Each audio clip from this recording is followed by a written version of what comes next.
What's up, guys? Welcome back to the channel. John here again. Posed Up episode number 6. Thanks for being here, everyone. I'm really excited about this one. We've got a special guest today. We're going to chat the nuances of the character pose, get into posing up some figures, and just chat all things collecting and get to know the man himself a little bit more today. So without further ado, let me bring on the guest today, Willfoxification, the one and only. What's up, mate? Hello there. I feel honored, John, for you to have me on, man. Thank you so much. Like I said, you're doing something very unique. No one else is doing this type of thing. Like, engaging with collectors, having this fun posing session, a therapy session, if you will. So it's going to be fun, man. It's going to be fun. I tried my best to show the figure as best as I could, but we're going to just pose it and then I'll just kind of show my work from there. This stand's kind of in the way, but we're just going to have to make do, I guess. Yeah, that's a good stand though, brother. I really like that. That is... That's a professional stand. I think I got it from Amazon. Usually though, you would put it like on your desk and kind of hang it down over.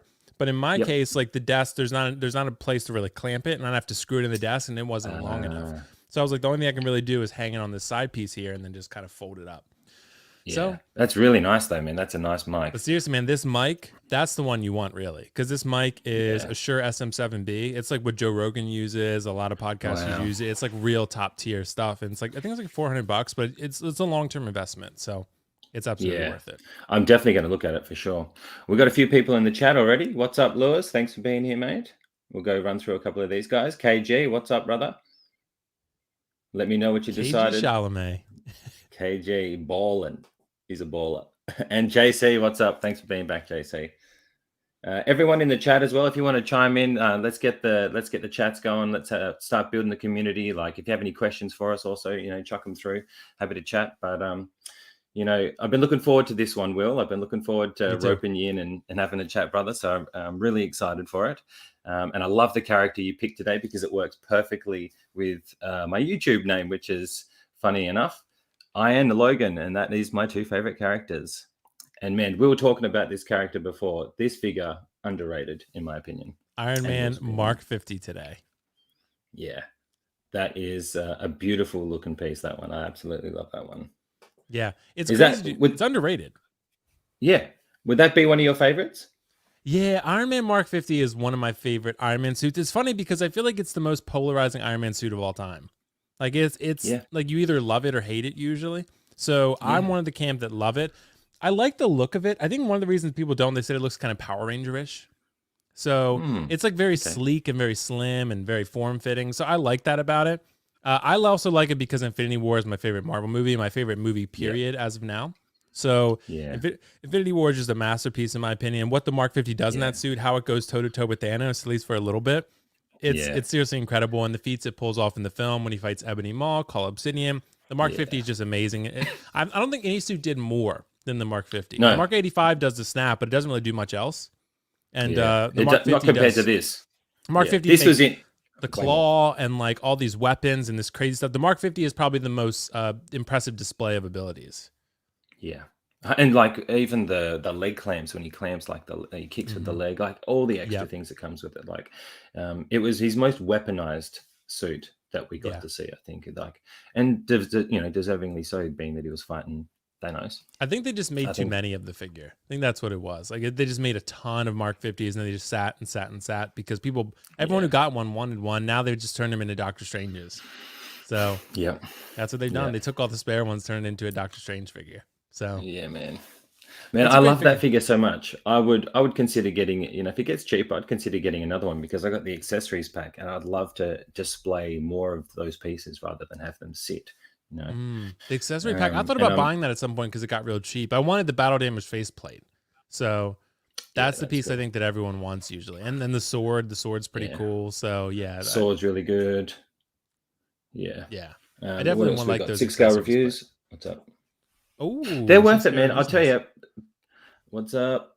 But if you want to do photography and stuff with them, gives you a lot of options for that, like to play around with them and give him a lot of different looks and stuff like that. But for displaying, like it's hard to display him with everything, so you really got to pick what you like. And then for most people, is it worth buying that pack to maybe use one or two pieces out of it? Right. Regularly. So that's kind of the idea. That's the dilemma, right? That's the dilemma. So for me, like because I'm going to do videos and more pictures of him it's probably a little bit more worth it for me, for what I want to do.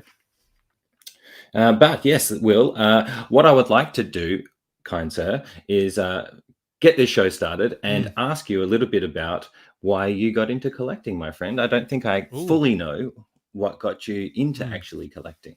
Do you want me to start posing while I answer these questions, or would you prefer me hold off? Well, we can start if you like. I mean, it's something I can answer. I'll answer this one to start. I just want to make sure I'm following the rules of the show. That's no, there's no rules. Be a rule breaker. Okay, because what got me into collecting originally, I was into cosplay. Cosplay was how I kind of started in this whole thing because I've always been big into the movies. I started reviewing movies in 2016, but I was going to see like pretty much every movie that I really loved and getting really attached to the characters, talking about them with my brother and all my friends for a long period of time. This dates back, well before Avengers 1 even came out and other stuff. But The Dark Knight and Avengers 1, eventually, which came out like 4 years later after The Dark Knight, those are the two films that I feel like I look back on as the real staple films in my nerd development. I think those were the two that I really became I fell in love with. Like The Dark Knight, I could not get enough of. I remember I saw it 4 times in theaters. And even when it was in theaters, I found like a cam rip that I watched online in 2008. Because, and actually this is after it left theaters, so I couldn't go see it anymore. I'd left theaters and it didn't come out on Blu-ray for a while, or DVD at the time, right? And I was like, man, I got to go see The Dark Knight again. I want to keep watching it. So I watched the cam rip a bunch of times because I love The Dark Knight so much. Yeah. And eventually I was like that with Avengers 1 too. Avengers 1 though, it's funny, I had not seen any Marvel movie prior to seeing Avengers 1. And that was I had not seen Iron Man or Thor or Cap or any of it. Saw Avengers 1, fell in love with it. I was like, this is crazy. I love Loki. Like that's what really Loki in that film just blew me away. And that was really just how I got connected to him and, a whole nerd thing. But collecting, I was big into cosplay. I started with Kylo Ren cosplay. That's where I really was starting out. And I did some Loki stuff and, with Kylo Ren, and now I do some Kylo Ren and Darth Vader and Darth Revan and things like that, right? So I have that kind of stuff. And I have a Mando I'm working on that should be done hopefully next year sometime. That is sick. Yeah, it's a pre-Beskar, the Durasteel. So that's my favorite look. So I'm working on that. I'm almost done. It's like there's only a couple more parts to finish out. But and then I started one day I was collecting, I was working on my costume, my Kylo Ren costume. I think one of the groups I had joined posted Kylo Ren The Force Awakens for Hot Toys. And it was like $120 shipped. And I was like, oh man, like what I know about Hot Toys, like they usually go for more than that. So I bought it, got it, and I was like, oh shit, this is actually sick. So I got this. And it's funny, I said for the longest time, John, before I got a Hot Toy, I was like, why would I buy a Hot Toy for $200? I could buy a helmet or a lightsaber prop. I was bigger into props and that stuff. Then I got my first Hot Toy and I was like, okay, I think I get it. I think I understand. And then after that, it's so true. I pre-ordered Doctor Strange and Thor. I pre-ordered Darth Maul, and then I pre-ordered like Loki Ragnarok and a bunch of others, right? So I think Thor Infinity War was my first figure bought at retail. So bought from Sideshow. I bought Thor Infinity War, which I love that figure. Thor Infinity War doesn't get better than that. Agreed. So, and then I bought Mark 50 and all this other stuff and, all the Star Wars characters I wanted, like I said, Darth Maul and a bunch of others. But must have opened up a whole new world to you when you first saw all the characters. Like, oh, crap. Well, because originally at one point too, I think I was collecting Marvel Legends. I don't even think I mentioned this that much. I was collecting Marvel Legends, and it saved me actually a lot more money than I am collecting Hot Toys. And statues. Or statues. But I feel like that's what always happens. You start with Marvel Legends or Black Series, and you get a bunch of those, and then you get your first Hot Toy, and you're like, yeah, all the Black Series are going. They're all getting sold. Yeah, that's what happens. I still have some of them. It's the detail. I keep some of them, like some like Darth Revan and things like that I really want, or Nihilus that I know I can't get in figure form really. But then you get your first Hot Toy and you're just like, everything changed. Man. And then I went on PJ's live stream one point, Paradox Nerd, because I asked him to come on. Like I had been doing YouTube, I had done movie reviews, and I had like 3,000 subscribers, something like that, maybe 4. And I'd done them for a while. I'd done a lot of request reviews, like over 100 of those.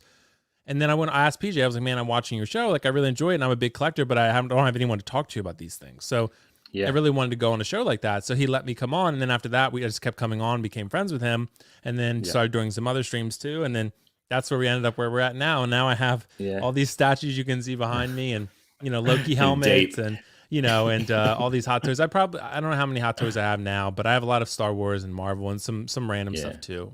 Some third party, not much. I'm not a big third party guy really, but video game characters I will go for. Yeah, and that's fair enough. Like I can understand people getting in the video games, because when I play video games, I get attached to the characters, and it's a strange that the Hot Toys don't do many of them, or companies aren't really doing more of these characters. I don't really get that, because it's a pretty big community. Gaming's pretty big. Look at that Arthur Morgan from Limb Toys. I mean, that's been really popular. So yeah, man, great figure, by the way. Yeah, looks awesome. That brings me to something I wanted to ask you. So why YouTube? How did the movie reviews start? Because I love movies too, so I feel like we're going to connect on the love of movies here. But what prompted you to go, I'm going to say something about this and put it online? Yeah, it's a good question, because oh, sorry, go ahead. I need to cut you off. I was just going to say, do you remember what brought that on? Yeah, I do, because I remember actually my mom's actually I talked to her about a lot of these things, and she used to always give me advice on this stuff. So I worked in the news for 8 months, and I didn't work there long because I freaking hated it. It was awful. But I used to work 3 a.m. to noon every day, but I was a photographer editor. So my job was to go out and shoot news stories, interview people, edit the morning show, sometimes all of it. Sometimes I would edit these segments and create these news stories and edit them down to a package, so what they would call it. So maybe about a minute and a half. We would spend our whole day doing that, going out to interview and this and that. So I learned a lot of editing skills in Adobe Premiere Pro, how to shoot things, things like that. So, and I had some of those skills anyway, because I had learned a lot of that stuff before I even got on the job.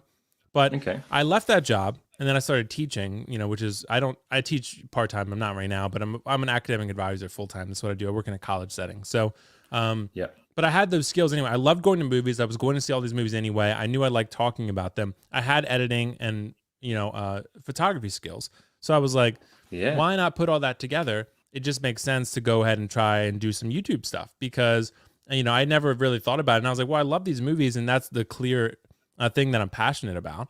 So for me, what else would I talk about and edit, and do besides that? So that's pretty much how it started. Makes sense. Yeah, and I started reviewing those. I did a lot of requests. I gained some traction by doing a lot of requested reviews. People would request things that had not been reviewed by other people. So I reviewed over 100 requested reviews, and I got engagement from that, because people liked that I was listening to them, And I still would love to do them still. It's just so hard now with so many live streams I'm doing, and reviewing anything is difficult. But doing the requested reviews is challenging. But that's really how I got into it. It was more of a it was just a natural evolution, because I think it makes sense, brother. Yeah, it makes sense, brother. When you're saying you already had those skills, this is a way of you being able to still utilize that and still do that. Because if you weren't making videos, you wouldn't be, those skills would be not used at all, right? Right. So and I love the movies anyway, like you. So yeah. Yeah, I would always get together with friends and talk about the films and our thoughts on it and all that type of stuff. And the reason why I think so many people can do it is because everybody's opinion is awesome. You can get everybody can have their own opinion on a film or take something away, so I think there's a big growth area in being able to talk about films and all that, because if they like you, then they like your opinion, then they're going to come listen to your opinion. You know what I mean? And mate, your reviews are unbelievable. I will not stop about it. That La La Land review is the best take I've ever seen on a film. Wow. Okay, dude. Because those video essays are fun. They're a little more challenging, but I tend to do more of those now than I do actual movie reviews, because I've done over probably 300 movie reviews at this point, and I've just done, and eventually they all start to feel the same, because you do the same formula. With me, I always write a script out, because I find it helps me keep organized.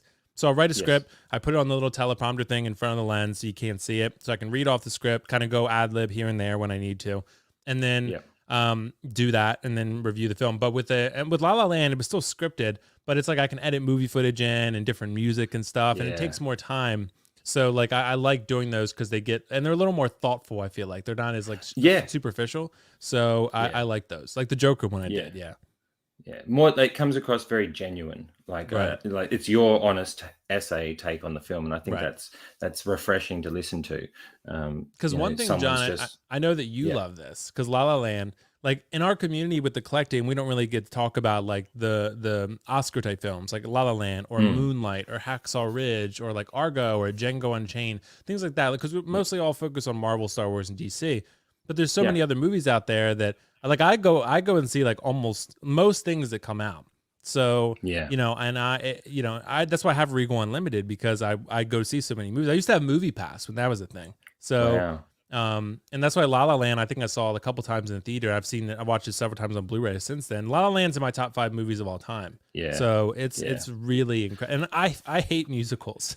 So like, so do I. I don't like musicals, but La La Land is fantastic. So it's their chemistry. It's their chemistry. It's the story. Them two together is what made it for me. And the piano, all the piano stuff. Like me and my daughter, we have tried. We got the song to follow along with. Oh, okay.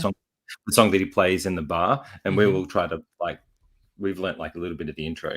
It's been a while since we did it, but nice, because I play piano too, so I got the sheet music for it too. Yeah. Oh man, it's such a beautiful piece. Yeah, the ending's pretty crazy when he starts doing a lot of fast stuff, and he played most of it. I heard, so you know. Yeah, I think he did it all. Oh, did he? Yeah, okay. I think it's on the extras. Like he went and learnt and learned everything. Like, and that I love that. I love that stuff. Yeah.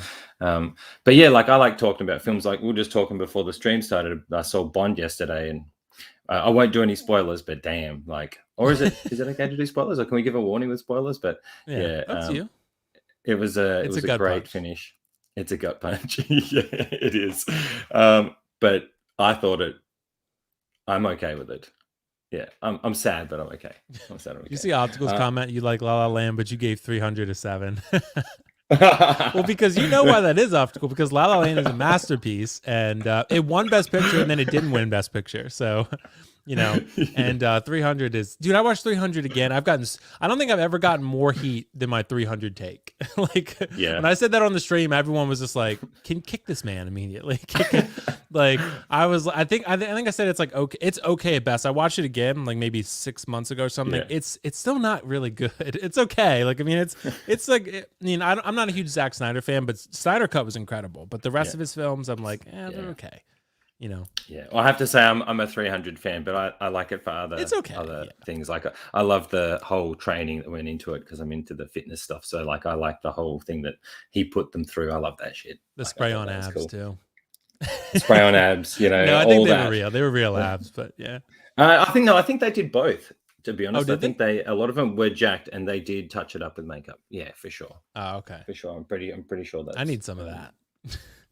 Yeah, I could still use some of that. Okay, yeah, give me some of that. I've missed quite a few people. I think I want to go back to KG because he's contemplating something at the moment. Did he tell you that? The one definitive. Yeah, he's contemplating. I think he knows the answer. Just you answered it in your message to me, KG. Just trust yourself. Well, see, you know what I told him? I'm interested to hear what you think. He said, should he sell Infinity War Thanos for battle damage Endgame Thanos? I said, absolutely not. I said, and Infinity War Thanos is the Thanos. It is Thanos that is most badass, the most iconic. I think it's I don't know how, but I think the sculpt is better. I think the paint app's a little bit better on that version than compared to the Endgame version. I don't know how that happened. I'd had the Endgame version. I can just tell you. I just think the Infinity War version is very amazing. And the one shoulder is not great because it's a little bit lower, so it's not. But other than that, you get the gauntlet. I mean, it's it's the battle damage version is cool. Don't get me wrong, it's cool. But Infinity War Thanos is where it's at. Okay, I got a tennis hit back for you then. Okay, let's look at this side of it. I get that 100%, and I myself do want an Infinity War as well. I want both. I only have battle damaged, but that's for me. I said to KG, if you like, it depends how you want to have Thanos displayed. If you're gonna have one Thanos, do you want him winning or do you want him losing in your display? And that's the angle I say look at it. So if you're going to have one, do you want him winning or do you want him losing? What's going to fit in your story of how you want to remember Thanos? For me, I want both. I want to have him winning on one shelf and then losing on the other with, the characters that I have. But if you're going to have one, I think that's a way to look at it as well. I don't kind of look at the quality of figures, to be honest. Like I feel like that's why I might even do less the reviewing. Like the Hawkeye video I'm doing, I'm not reviewing it, I'm just doing a 10 scene short story pose session, because I'm only buying what I like, so I'm quite biased about what I'm going to be talking about. But like when I would look at the Thanos, I'm not even looking at the quality of what they come with or what the figure is. I'm going, how do I want the representation on the shelf? I don't know. Does anyone else get their figures like that? That's kind of how I. No, I think it makes sense to like build like a atmosphere or a diorama like type display where you have sort of a consistent with the theme. Whether it be the film or Thanos versus Endgame Avengers. It makes sense. Layout pretty much does that too, I think. Yeah, because like with the 50 that you got there, we were talking before that copped a lot of hate as well, or from people. There's a lot of people who don't like it, Right. as many as there are that do like it. But like, I love what he did with that in the film, like you did, and that's why I love it so much. Like, I love that red, and I actually love it with the head sculpt on. I have him in my cabinet now. I haven't done that with the one head because you got to sculpt. put the little Like, neck piece on, and then yeah, like I actually display that one mostly with that, because what got me started in Instagram and YouTube from the get-go was Mark 50. Like, I had that already, and lockdown happened with COVID, and I just had it sitting in a cabinet in just a standing pose, not doing anything forever. And I thought, I'm going to get it out and, take a photo of it and just see what happens. And I never take photos. I'd never really taken photos in my life until I started doing all this stuff last year. And that Mark 50, I thought, a thought came to me, like, I'm going to do the pose of him on the cover of the poster with his arms out, and like looking down a bit, because I thought that looked just so cool on that poster, that Infinity War poster. I love just how he looks like that. And I thought, I'm going to see if I can do it. And then I took a photo of it, and then now we're here. Man, as Justin says, 50, Bob's your uncle. Bob's your uncle. I say that too. Yeah. Oh, is that an Australian thing? Because I don't hear that. It's an Australian thing. Okay, I don't hear that in the States. Yeah. Yeah, down here in Australia, mate. That's how we say it. Sure. That Vegemite, kangaroos, and Bob's your uncle. If you also heard the saying, what has he said? Justin has so many that I've never heard before. He says them, and I'm just like, what the? I'm like, I know what he's saying. Yeah, he said, oh yeah, I wouldn't know that from a bar of soap. Have you heard that? Yes. Okay. Yeah, that's I've common. never heard that before for him. Okay. Yeah. Don't ask me what it means, but I know it, and I've used like it. If I showed him Prime 1 Sauron, he was like, I wouldn't know Sauron from a bar of soap. And I'm like, what? Yeah. I was like, no. That means he knows nothing about it. Right. Yeah, it means he knows. Yeah, it means he has no idea what that is. Yeah. Okay. Yeah. So just accept it. Okay. I don't know what it is. Just accept it. Yeah. So I guess, and then I guess the transition from YouTube to live streams is where you kind of kicked off next then, and that's like, I think that what you mentioned was that you didn't have anybody to talk to. That's how you got into it. It's funny how a lot of us have got into it that way. It's more of a way of, I like making things and putting, I like, when I used to do music, I used to love writing the song, making the beats, putting it together, and then showing people. Like, that gave me joy to do that, like, as it's just something that fulfilled me. This is like that thing that fills that void of being able to make videos that talk about stuff with people that are, that I'm into. I guess for you, like, getting into the live streams is when you started your own and, reached out to Justin. I remember you talking about reaching out to Justin about the figures and flicks years ago. So you've obviously been before. This is before Justin was like collecting superstar. This was like way early on, and he was just like, all right, and just ignored me. So like he was like, no, that's fine. He was just like, yeah, like I'll talk. I think he was partnered with Zach at the time, and it wasn't even. It was funny. I don't even think I asked him like, let's start a podcast together. I just wanted to come on as a guest. Like it was kind of like PJ when I asked PJ. It wasn't like, hey Justin, let's start a podcast together. It was more like, hey Justin, I just want to come on as a guest sometime with you and Zach and chat. Right. And that was pretty much it. And I never heard back again. So then Justin came on one stream. It might have been someone's where I was on there. And then he asked me, he was like, hey, do you still want to do it? And I'm like, sure, why not? So that's pretty much how it happened. But yeah, and then, we've been doing it ever since. So, and I said, I know Obstacle in the chat who's trolling me right now, by the way. He is trolling you. Yeah, which is fine because he knows that I have better taste than him and he just can't accept it. So, it's totally fine. I mean, I'll play along, but him and Lael have become like two of my, best friends when it comes to streaming and anything else. I mean, like I confide in them with a lot of stuff. I mean, and Justin too, at this point, Justin I've become really, really good friends with. And, it's just, it's crazy. And it just really, I think it's just, there's so many genuine people in this community. Like a lot of you guys like have become my best like friends period in life. I mean, not just collecting. So, I mean, I think there's a community here that's very supportive and very like Dante for one. Dante and I just became friends recently and Dante has been so cool to me. So I'm going to be on his stream tonight at 9. Yeah. So, like I said, there's so many genuine people. I think sometimes we lose sight of that with the competitive stuff. And oh man, I'm not even. No, I don't get competitive at all. I just want to have fun. I go on I go on Dante's, I go on Aries, I go on Jedi, I go on Justin, Lael, I go on like collecting weekly. I mean, I go on all of them. So I mean, I just like want to have fun and make friends. So Yeah, That's why I'm like here. I don't. I mean, Yeah, so and I you're a appreciate genuine it. guy. I like you. You seem great, I John. You do appreciate it. great work, and I'm just here to have fun. So I appreciate it, mate. yeah, That's exactly how I feel about it, mate. Like I don't care about any of that other stuff. Look, you got to look in life. There's a lot of people in the world. There's yeah. like, how many billion do we have? Everybody can eat. Everybody can do. Just do you. Be genuine. And what are you in it for? There's no need to compete with anything. I don't Look think. how many Avengers there are. Like there doesn't have to be Exactly. just 6. There's a lot more now. I There mean, is a lot. Yeah. Think how many Star There Wars is a lot characters more. there are. How many bounty hunters are there? How many Jedi are there? There's room for a lot more. Yeah. Oh yeah. I want more. Like I've got this. I've been working on a list of everybody I want to talk to, and I'm like, man, like I'm gonna be talking to people for years. There's so many people. Like, man, I want to find like there's photographers and like custom people. I want to get them on and talk about like those types of things as well. Like there's lots I want to explore in our community of just like how Justin got the Jazz Inc. guys on. I love stuff like that. Seeing the people who make the stuff and get their thoughts on it and how they do it. Like I want to learn about all that kind of stuff. That excites me. I don't know if you asked about what's it called? Optical, like he does a lot of figure photography. So I don't know if you guys talked about that because I caught most of the show, but I didn't catch all of it. We did touch on it for sure, yeah. And I definitely want to talk to him more about it because he did a sick one of Kratos yesterday, actually. Dude, Optical's taught me a lot of good stuff. I mean, he's one who pushed me to get the camera I have now, the Canon EOS R, and like, a lot of good tips he's given me, like, technical stuff about sliders and, different tripods and things like that. He's just given me a lot of really good advice. So, like I said, real good friends and, like Dante said, are we BFFs now? Like Dante, we're working on it, man.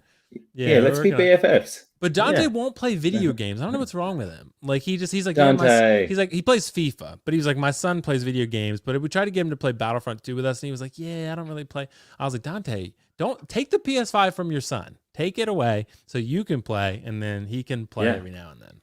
Put him grounded. I don't know. Find a reason.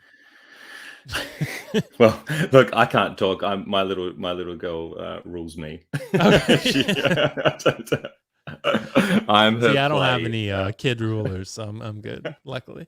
Yeah, I'm her play. Now we play Spider-Man together. She's 5 and she can play Spider-Man. So the PS4 one. PS4 one. No, that game's amazing. Yeah, I love it, man. I absolutely love that game. It's the first game I finished in a long time. Like I used to play a lot of Call of Duty. I grew up playing Resident Evil, Mortal Kombat, Street Fighter, all those types of games. Mortal Kombat, and then got into like, I like Metal Gear Solid games like that. I don't know if you've ever played the Metal Gear Solid games, but I enjoyed those. It's just been a long time since I've been actually, other than Spider-Man, like play anything. I didn't even get the Avengers game, and I want an Iron Man game like that. To have like an Iron Man game like that. Optical, who maybe still listening, he's been trying so hard to get me to buy Avengers so we can play it online together. And now it's finally $10, and I still haven't bought it because he's like, Will, it's $10. I'm like, Optical, it's too much money. I don't have it in the budget, bro. And he was like, you spent $2,000 on a JND statue, and you can't buy a $10 Avengers game. That's how we. Well, that $10 has gone to the statue. Yeah, the $10. See, that's the thing. We like literally today. I went Black Friday shopping. Right, I bought maybe $150 in work clothes I needed from different places. Right, I got like different things. So and I'm about to return 75 of it because they were like they fit pretty well, but I didn't love them. So I was like, I could use every time I have like spend money like outside of collecting, I have to like grin and bear it. I'm like, this is so expensive. I'm like, this food, this groceries, or this food, or these clothes. I'm like, they're so expensive though. I need money for my Baldur or my Iron Man. Like that's how we think, It is, man. Like that's how I budget. Like I don't really buy anything else. I pay the bills, I live and eat, and the things I save, other than things I have to do as an adult. But like my spare savings is into this stuff, exactly. And soon to be kid bashing my own figure when I convince you to do that. That's true. You're going to convince everyone. You just got to sell everyone on that. I'm a salesman. I'm going to sell this. We're all going to create our own figure. We're all going to have a massive community thing where people are showing their figures, and we'll start our own toy company and make all the figures that we never got. There you go. The one thing you might, I've already done it with one figure. I would get another one. Optical is listening, might do it too. Maybe even Dante, because Dante is a little bit of a freak like me. He likes the horror stuff. So, dude, Last of Us, if we do a clicker and we can customize it in the way we want, Yeah. That would be cool because I did that one already. I had a friend sort of weather it and do all the work for me. But you get the idea. I got the parts. I got like a police suit, and he like cut it all up and put blood on it and stuff. Like that was the kind of, and the that could be clickers your were so thing. cheap. They were like That could be your $100 a thing. piece. So man. Like they look great. that could literally be what you do. Like I'm telling people they can do anything. I just want to do a Quentin Beck because I have this whole thing with my Mysterio, and so I've got the head sculpt. I just want to get the body and. You know, like I was even thinking this guy comes with a suit that he's not wearing. I'm like, well, if I just get a body, put the Quentin head back, I've already got a suit. I can suit him up. You know, it's not film accurate, but it doesn't, for me, it doesn't have to be. I just want to see if I can make a figure essentially just to see what that's like. I think it'd be cool.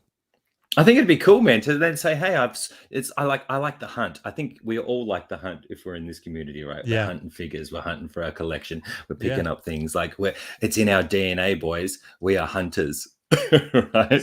So hunting to build a figure, we are hunting to build a figure. Is I feel like it could be an intoxicating drug. And this, would you call this, John? This is a museum pose or a character pose? I don't know. I mean, it's pretty basic. I would say character pose if we're going to use that term now, because I mean, it depends how you define it, right? I call a museum. Well, no, I don't even like the word. If you're thinking of a museum pose, I'm thinking when someone takes it out of the box and it's just straight up and down. Yeah. Like you've got his arms articulated, he's standing. They're bent just a little bit. I like having the shoulders covered too, cover the shoulder gaps.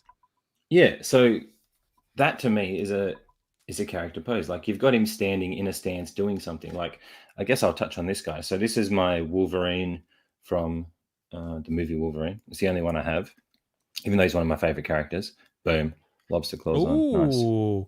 Nice. That Wolverine looks nice. Wait, which Wolverine is that? This is the one from the Wolverine movie, the suited one. But I just took the suit off and put the jacket back on with his singlet because I like that look better. Oh, okay. Instead of like the black shirt, black tie, I just like him. I like the singlet look, from the comics when he was wearing singlets and things. That looks real cool. I like the outfit on that. Yeah. So like this is one that I've styled with just like I think when it comes to the instructions, they tell you like it's just a singlet version without the jacket. But I like the jacket on there, which gives me clothes I can use for my kipash, possibly. But like this, to me, is a character pose, if you're going to call it a character pose. For Wolverine, and the reason why I picked Wolverine to talk about like museum-esque or character type poses is because I feel like he's a character who's known for looks like this, but also very dynamic looks like when he's attacking, like just him standing with his claws out. I think looks great on the shelf, and you don't need to do anything crazy. In saying that, he's very poseable. Like this, if anyone who's got this, like he's so poseable. Oh, we got somebody asking, what's this? Oh, so thanks for being in the chat, guys. We got quite a few people here today. I appreciate everyone. Shout out to everybody. Who else we got here? We got Docinator. Thanks for being here, mate. He says the hunt is one of the best parts of collecting. Yeah, like I have to say, it is. It's intoxicating when you get that. When you first get a figure in, and then when you got something coming in. Optical saying that's out of the box pose. Yeah, so out of the box pose. That to me is more Optical's a hater. And out of the man, he's coming for you, Will. I know. Look, you've already posed him up. Look, Will's just smashed out a pose in like 30 seconds. Like, what's up, guys? He's bringing the heat. I can do it. See, y'all always hate on me saying I can't pose and stuff. But are you bringing the heat today? I wasn't prepared for this. Holy crap. Okay. I thought we were gonna have a nice casual pose just to talk about like museum-esque poses, character poses, and you're bringing heat. I'm going with the dynamic, but it's kind of hard to see him. But hold on. Yeah, something a little bit, a little dynamic there. Or maybe I got to fix the leg, but it's funny. Like with this arm, you can't really get it articulated high enough. Like so, if you pop it out though, if you pop the arm out from the shoulder socket. Yeah. So if you grab it and slide it out like that, you can rotate it. Like you pull it out like that, you can rotate the whole arm up. You're a bolder man than me. I can't do it. Oh really? I know. Like the shoulder joints, if like they're meant to like slide out. But if you make the arm straight first, if you put the arm straight, and then just grab around. If you see that, I don't think I can do it, John. It's too risky. It's too risky. I can't do it. Well, I can show you on mine. Hang on, I got it here. I'll show you. Yeah, and that way we can show the people. I've literally got it in this cabinet right next to me. Where are we? Let's see. Here we go. So we got the big dog. He's not posed. Because as I was saying to you before, I generally keep them not posed in between videos and things. If you see here, if you can see this, I'll show you. If anybody wants to do this with their Iron Man. But you could pose, dog. I don't know what people are talking about. You've silenced the haters. So if I show you the shoulder. Otto said Will is good at posing statues.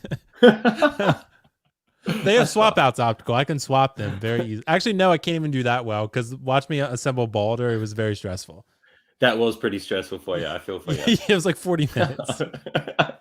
You were sweating. I know. Like it was very heavy. It was very heavy. And I moved that. I finally got it back in the collection room. It was so heavy. Like, really?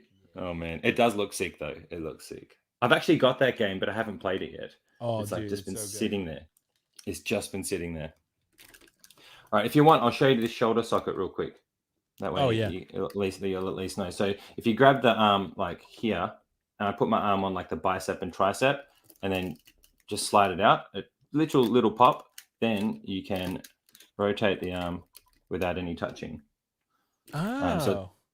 But then if you see there's the a gap, but yeah, and then if I push it back in, so it's very tight. But, so you gently like pull the shoulder out to the side like that. Okay, can I do it with the claw on? Yeah. You're literally only moving the shoulder socket, but make the arm straight by the side first. Okay. Yeah, that way you're not going to damage anything, and then you'll feel a little suction thing pull out. If you keep the arm straight as well, it might already be out. Yeah, you feel that? Now it's in. Yeah, now it's in because see, he's got a real tight. Yeah. So when it's tight, and then it's a very, very tiny little pop of the shoulder, but it's meant to do that. Yeah, it's literally meant to do that. Anyway, I won't make you do it on screen, but you know how to do it now. All right, I'm gonna try and start posing Wolverine. Where are we? I missed a few other questions. What's he saying? My Mark L is in a flying pose. Nice work, Jazzy. What's up, guys? Has a great Mysterio and Drones video. Thanks, mate. You just got to check it. Appreciate Starchild. You're a legend.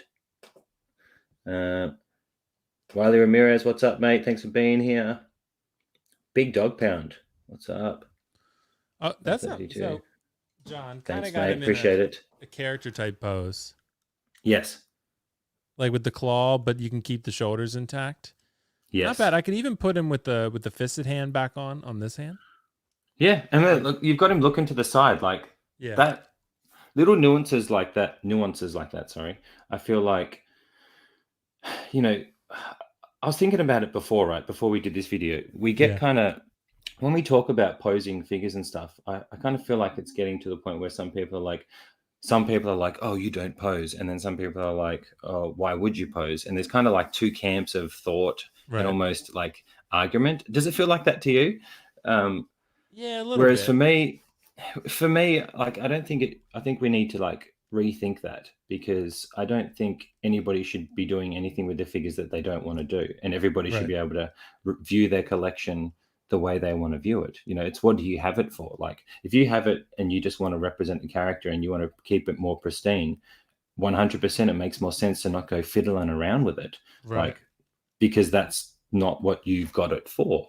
So I don't think anyone should make you feel like you have to do and put them in dynamic poses just because other people are. But the people who do like to pose, so that's sick. That's a sick look. And that claw is awesome. I do love that claw. Have you ever lit it up? I don't think I've ever lit it up, no. It lights up pretty well. It does light up pretty well. Let's see if I can get him. There he is, kind of. Yeah. In the shot there. Yeah, that's sick. Nice little pose. I got him. He's on the box, like you said, and I got him moved. Yeah, be careful. Yeah, be careful, brother. Don't. I don't want to drop it on camera. Optical will never let me live it down if I do. He will not let. You can even take him off there now. Like, don't risk it. Don't risk it. He's fine. He's pretty stable on there. Because he's on a. This is a dinner tray. I guess they're called. I forget what they're called, but those pop out trays, like. Yes. Yeah, good. Just make sure he's sturdy. My fear is of always like knocking something over on live and being like, Right. and that's why you don't do it. That's why you don't play with them. Oh yes, wait, we've got. Thanks for bringing it up, Jazzy. Yeah, I'd love to give it away, brother. I'm trying. So I'm currently giving away my DX02 Dark Knight with a custom cape from Jackson Jew. I think it's how you say okay. it. So when I first started my channel, I'm like, okay, I want to try and grow it. I want to do a giveaway. So I contacted like toy companies, like local ones, to see if they'd work with me, and they'll turn me down, obviously. So I'm like, screw it. I'm going to give away my own figure. Yeah. They all do that. So I'm going to do my own because I can, and I'm willing to do that. So I'm going to give it away when I hit 1,000 subscribers. So I think we just got over 750 today. So I appreciate all the support, everybody. We're closing in. Man. We're closing in. So I'm super excited. But once I do that, I'll do the giveaway, and then we're going to get on to another one. I got something cool planned, hopefully, for the next one, for the next little milestone on the channel. So stay tuned for that. Appreciate the support, Jazzy. You're a legend. Maybe should I use one of the adjustable hands? Is that one of the fingers? Yeah, with the articulated fingers. I wonder how that would look if you put it. Yeah, because you could do him like the blaster hand that you've got out right now, right? That's not as probably not as ideal for like a pose like that. Right. I got him with the fisted hand right now, but I'll put him in the little. The fisted hands. Optical said battle damage Iron Man. This one's a little harder to get on because the fingers, you don't want to snap them. Yeah, so you got to grab like the palm. Yeah. Well, Erwin, thanks for being here, mate. He's got 3 Mark 50s and use all the accessories from the kit. Wow. Do you have an Instagram? You should tell us your Instagram so we can check it out if you put any pictures up or anything, or if you're in any of the Facebook groups. I've got to see that. I'd love to see the 3 Mark 50s together with the accessories. That'd be sick. That's what I want to do, eventually one day, is be able to use the accessories. Now, do you like that back piece on him, Will? Yeah, I do. I always leave it on him. I like, even when he's not flying, I like it on him. Yeah, it's cool. Yeah, it does look very cool. Yeah, I kind of like it. I don't know why. I think it's real. I think it's sleek, mate. It just looks sleek. Like, I've seen someone do a picture with the Mark 50 in a landing pose with the back piece on, and it looks awesome. Yeah, it looks real awesome. Someone's asking you a question. So Starchild 7, hey Will, do you get that accessories pack too? I actually didn't. No, but it went on sale for really cheap, and I thought about it. I still want the battle damage faceplate, but I don't know if I'm gonna get it. Yeah. Just because, you can get that separate, can't you? I think you can get it separate, can't you? Yeah, you can. You can, but it's kind of expensive, I think, if you gotta get it separate. But there was a custom one at one point that someone did, so I thought about getting that. Yeah. Because I really like that battle damage faceplate. But I gotta figure out. Do you remember how to get the other gun on it? Didn't the forearm piece pop out or something? Pop on the gun. I think I have the instructions. I gotta look at it. Let me have a look. Let's get him. It is. I'm pretty sure it's the top. If you get your thumbnail under the top of the forearm comes right off. If I can. Oh. So you gotta take the hand off first, I'm guessing. Probably better to. Yeah, I didn't because I'm an idiot. But yeah, probably better to. Okay, let's see. So you pop. Yeah, so if you pop the hand off and then use your thumbnail. I don't mind it. Oh. Yeah, right where it meets the elbow. If you get your fingernail right where the forearm meets the elbow, there's a little gap in there, and you pry that out. Does it go on? It can go on the right arm, right, or the left arm? No, it's the left arm. Yeah, so right where the top of the forearm meets the where's the light? Where the top of the forearm meets the joint of the elbow. Okay. If you get your fingernail in that bit of plastic there, you can pop it out. If you pull it outwards to the right. Okay. I think to the right. Yeah, and this suit as well. Like, another reason why I love this suit is because of all the engineering they did. Because if you think about it, we went straight from Civil War to this suit. The two suits are very different. Yeah, mine doesn't want to come off. Yours might be stiff. It's right there, right? Yeah. So the outside of the forearm, right where it touches the elbow here. If you get your fingernail in there, more on the side rather than the back. More on the side. Yeah, okay, on the like outside here. of the forearm. Yeah, yeah.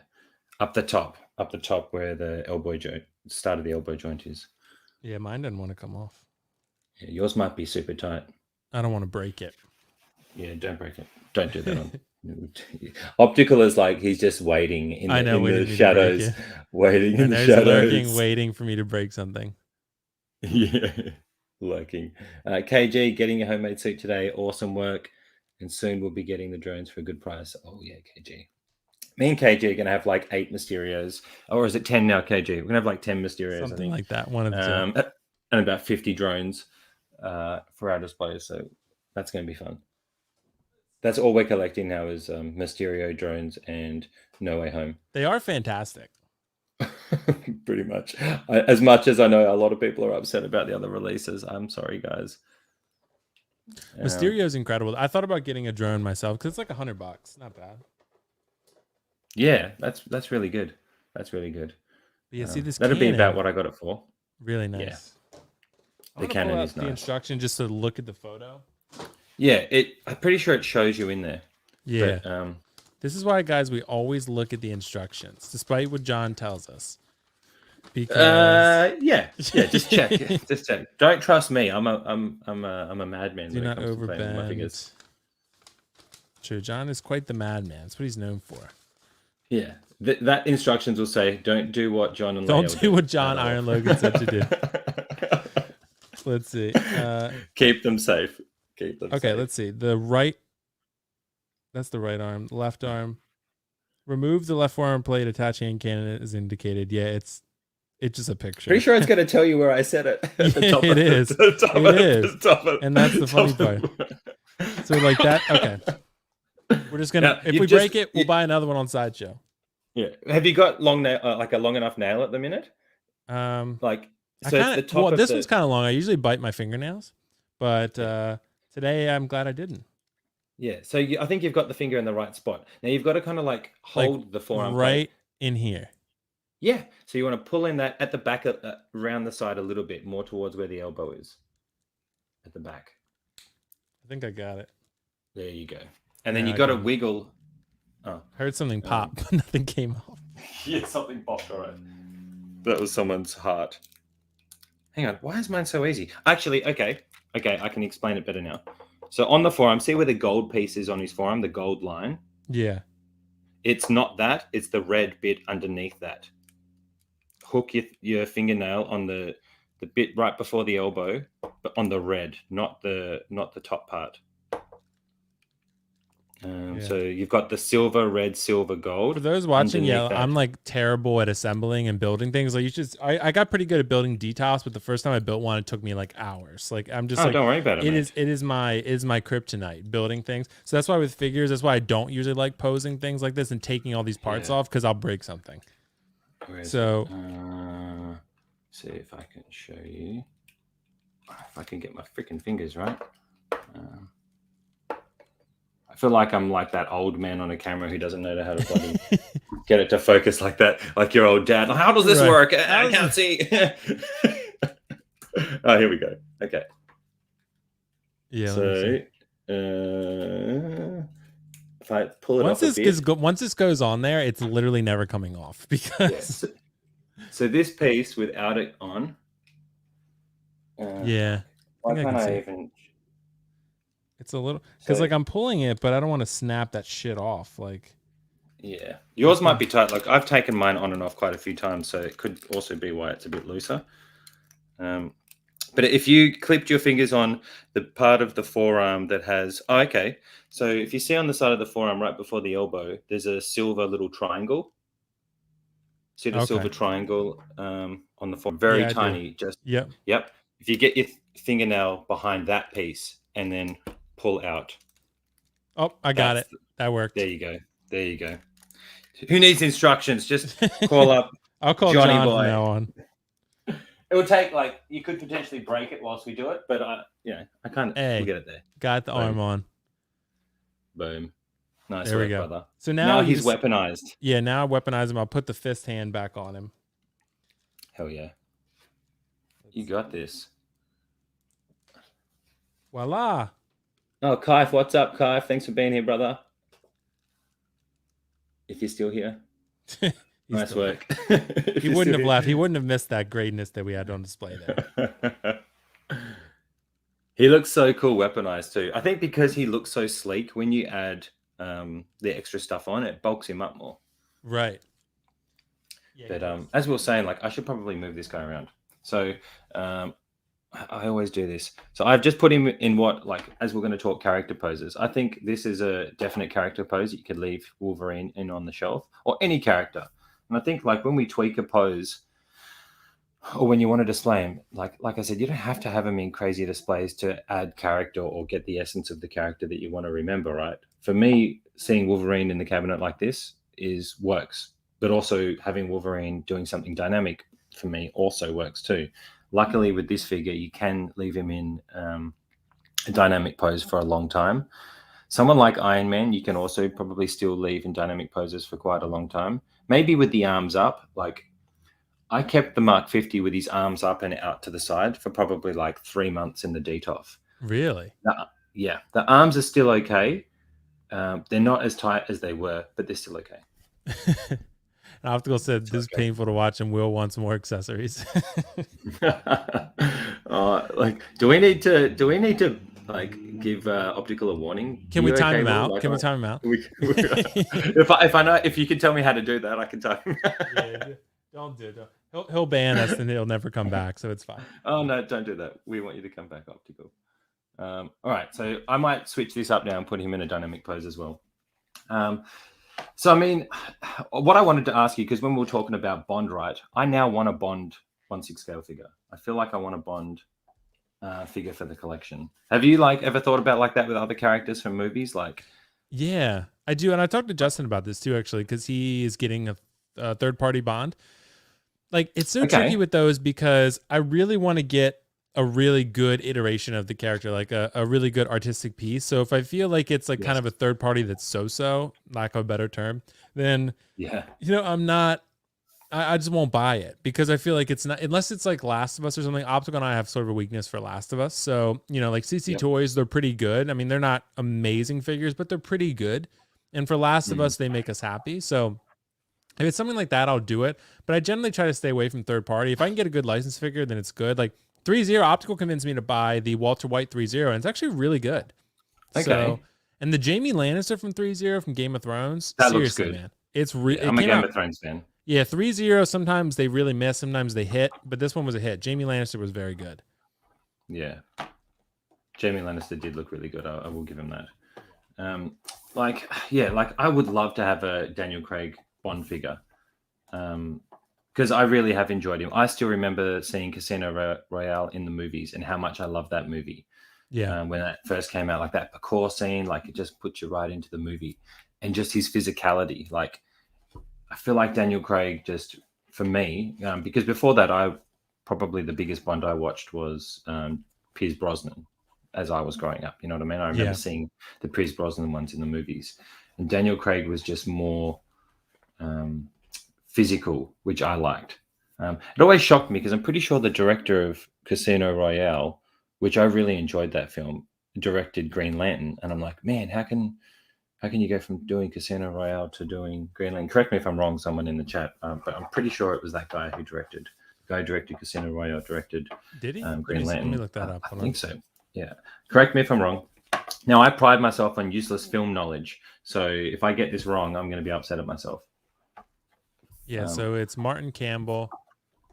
Yeah, he did. Am I wrong? He did. No, he did. That was just, that's crazy. I never knew that. Yeah. From that to that. How does that work? I'd say studios, man. I say it's to a degree, possibly. I mean, I don't know. Yeah, maybe that's not for him. Maybe Bond was more his thing, and maybe more grounded in reality was more his thing, and maybe Supernatural wasn't, or comic book wasn't. I don't know. Yeah. Well, it's funny. The Jazzy asked, "Will, why did you pick Iron Man instead of like Kylo?" I have Kylo up there, so I can grab him too. He's in a nice museum pose right now, character pose, if you will. So that I kind of had Iron Man picked out because I was like, I need to repose Iron Man anyway, so I'm just gonna grab him. And then you brought the heat right out the bat. Yeah, right? You bloody straight into it, mate. You were straight into it. Wait till Lael sees this. We've got to tell Lael about this. Like, he's not going to believe it. Is he going to be proud, do you think? I think he'll be proud. He better be. For sure. Look at that. He better be. Got him in a nice dynamic pose, character pose. Yeah, that's sick. And like just with tweaks, so like with character poses, right? Like that Joker in the background, the standing one, the Joaquin Phoenix one. That's, you know, you'd do that with a figure too. You'd worry about the arm being up for a long period of time. But like that's a true character pose. When you think of Joaquin Phoenix's Joker, you think of that pose from the film, right? You think of him doing that. So like I think if a character has a memorable, and that's why I suggested Kylo Ren to you, right? Because I'm like, he can look good in pretty standard museum-esque poses, right? Where he's just standing, holding something, or looking off to the side, or you know, some type of tweak. I think if that is the best way of remembering the figure, or they spend a lot of time doing things like that in the film that you love, then there's nothing like that's how you display them. Yeah, exactly. You don't need to have them doing. You don't need to have them doing something crazy. For me, I will do the crazy stuff when I'm doing my videos or taking photos, or you know, and then I'll put them back into a more safer position long term when I'm not using it. Because in my house, mate, it gets quite hot, and we're entering summer here, and it's getting warm, and I worry about my figures in the heat. I worry about mine too. Do you get quite hot? Do they get hot in that room, or? Yeah, I live in Maryland, so for me it gets a little humid. So, but I'm fine with it because I keep my collection room very very cool. So Leo keeps his down in the basement in like 60 degrees. Mine's probably like 70 degrees downstairs. So and these. But do you have that? Like, how do you do that then? How do you have it heated? Like, do you have the aircon on all the time, or? Like... Yeah, exactly. Yep, and that's how I have the air conditioning. Depending on the weather, like I have the air conditioning on or the heat on all the time. So yeah, we have like a fireplace, but we never used it because I don't want to burn the house down. So you know, I'm just very careful with that. So you know, like we have a lot of wood, but I haven't used it. So. Yeah, I grew up in Tasmania, so we had a fire and wood, and you know, I'd have to get the wood and the sticks after school. That was my chore: start the fire, get the house warm. I'm trying to do something here. Will it actually work? Now, this figure can do stuff like this because he's got clothes on, and it's just like the actual figure underneath, so he's quite easy to move around. Well, I'm kind of liking this. Might actually tweak it around a bit. So we've missed quite a few people's chats. What's going on? Optical. That Reeves Superman Jazzy does look pretty cool. The Christopher Reeve one, for sure. Optical says a nice museum pose. The Wolverine figure is awesome looking. Yeah, he does look cool. I want the Wolverine though from a Grail for me would be the Wolverine from what is it? Days of Future Past. Oh yeah. That figure. That is really cool. Like I want that. Let's see. I'll show you, John, what we have. How are we going? How are we doing? Look at those colors. Just kind of looking. Looking out to the side. All his accessories on him. That's how I tend to have like a nice character pose, right? Get the shoulders mostly covered. Put the back on him. Yeah. And then that's all I awesome, need. I don't need anything super crazy. Well, see how you've got the feet as well pointing out? Like that adds more of a natural look. Because if you think about how we stand, and like I was going to say to you, I was thinking like if you were going to do Kylo, right? My thoughts as I was going to tell you to think about what do you do when you're doing your cosplay? Right. What are the poses that you do? Like, when you do cosplay, do you do posing like for photos and things, and you like take shots, or do you just wear it at the convention? Like, how does that work? Like, you guys go around taking photos? Yeah, definitely. So I'm part of a group called the 501st Garrison. So the 501st Legion rather. So it's a Star Wars like charity organization where you have to get like your costume approved. They have a number, like pretty much every Star Wars costume you can get approved. You get it approved, and then you can do charity events, right? So a lot of these companies reach out to 501st saying, hey, we're requesting your presence, you know, for this Comic-Con or this walk or this fundraiser or this party or whatever. So there's like tons and tons of opportunities. And like I go as Kylo, but so I'll do I'll go in character. I have the voice changer and everything. There's like a little speaker underneath my chest behind the scarf. I have the Force Awakens Kylo because that's my favorite look. So that's cool. Force Awakens Kylo is to me always going to be the best look. It's incredible. Very hot. And then I have a New Hope Darth Vader too that I do, and I do Darth Revan from KOTOR. So and Mando, cool. I'll have Durasteel, so I'm gonna do that. But yeah, that's usually how it works. I do poses and stuff.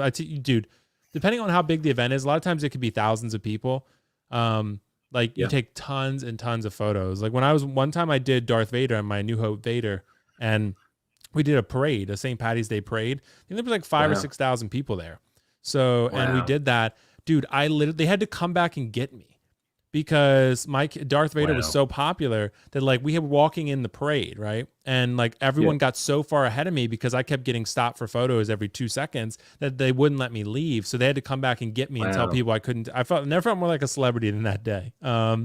Because they had to come back and get me because I was like, I couldn't get away from people. So, and then they just like Darth Vader was so popular. So, so they were like a mile ahead of me. So like, and I didn't know where anyone was. I was walking by myself at one point. So, and there were like 30 of us. So yeah, it was a lot. So, and that's the kind of stuff that I think is fun. You get so many pictures, and the kids and adults love it just as much. The adults eat it up just as much. The only downside is when you're Kylo, sometimes people will call you Darth Vader. So, which I think he would like, I guess, the character. Yeah. So you take the lightsaber out and I do. I take the lightsaber out. Take the head. Yeah, like hit him with it. Right to the neck. What'd you say? Yeah, right. No. It's fun though. I have a couple kids. I'll lightsaber duel with them, and eventually I'll just kind of cut it off. But one kid was like whacking me in the legs. So, oh wow, like they get really intense. So then people had to stop him. Like, hey, you can't abuse Kylo Ren. Yeah, so you cannot abuse. He could hurt you. I'll literally, I'll literally force choke him if I had to. So, so when you're doing poses, like I was thinking, like when you pose up your Kylo, do you think about like what pose you do when you take photos? Like, because obviously when you pose as him, are you thinking of ways he's looked and ways he's done things, or? Yeah, it's I think so. I mostly think of shots from the film, like hold on, let me show you real quick. Yeah, do it. Do it. You're the next Tom Henderson, Will. That's cool. We've got a few questions too. Oh, he's got Kylo. This base, you're the next Will Hiddleston. Yeah, so this base, I'll move Iron Man over. Honestly, though, it is true. There is some truth to that, and I do it a lot. Like, you can reinvigorate your passion for a figure so much just by reposing it. Yeah. Like sometimes I'll see a figure and I'm like, I think I want to sell that, and then I'll repose it. I'm like, never mind.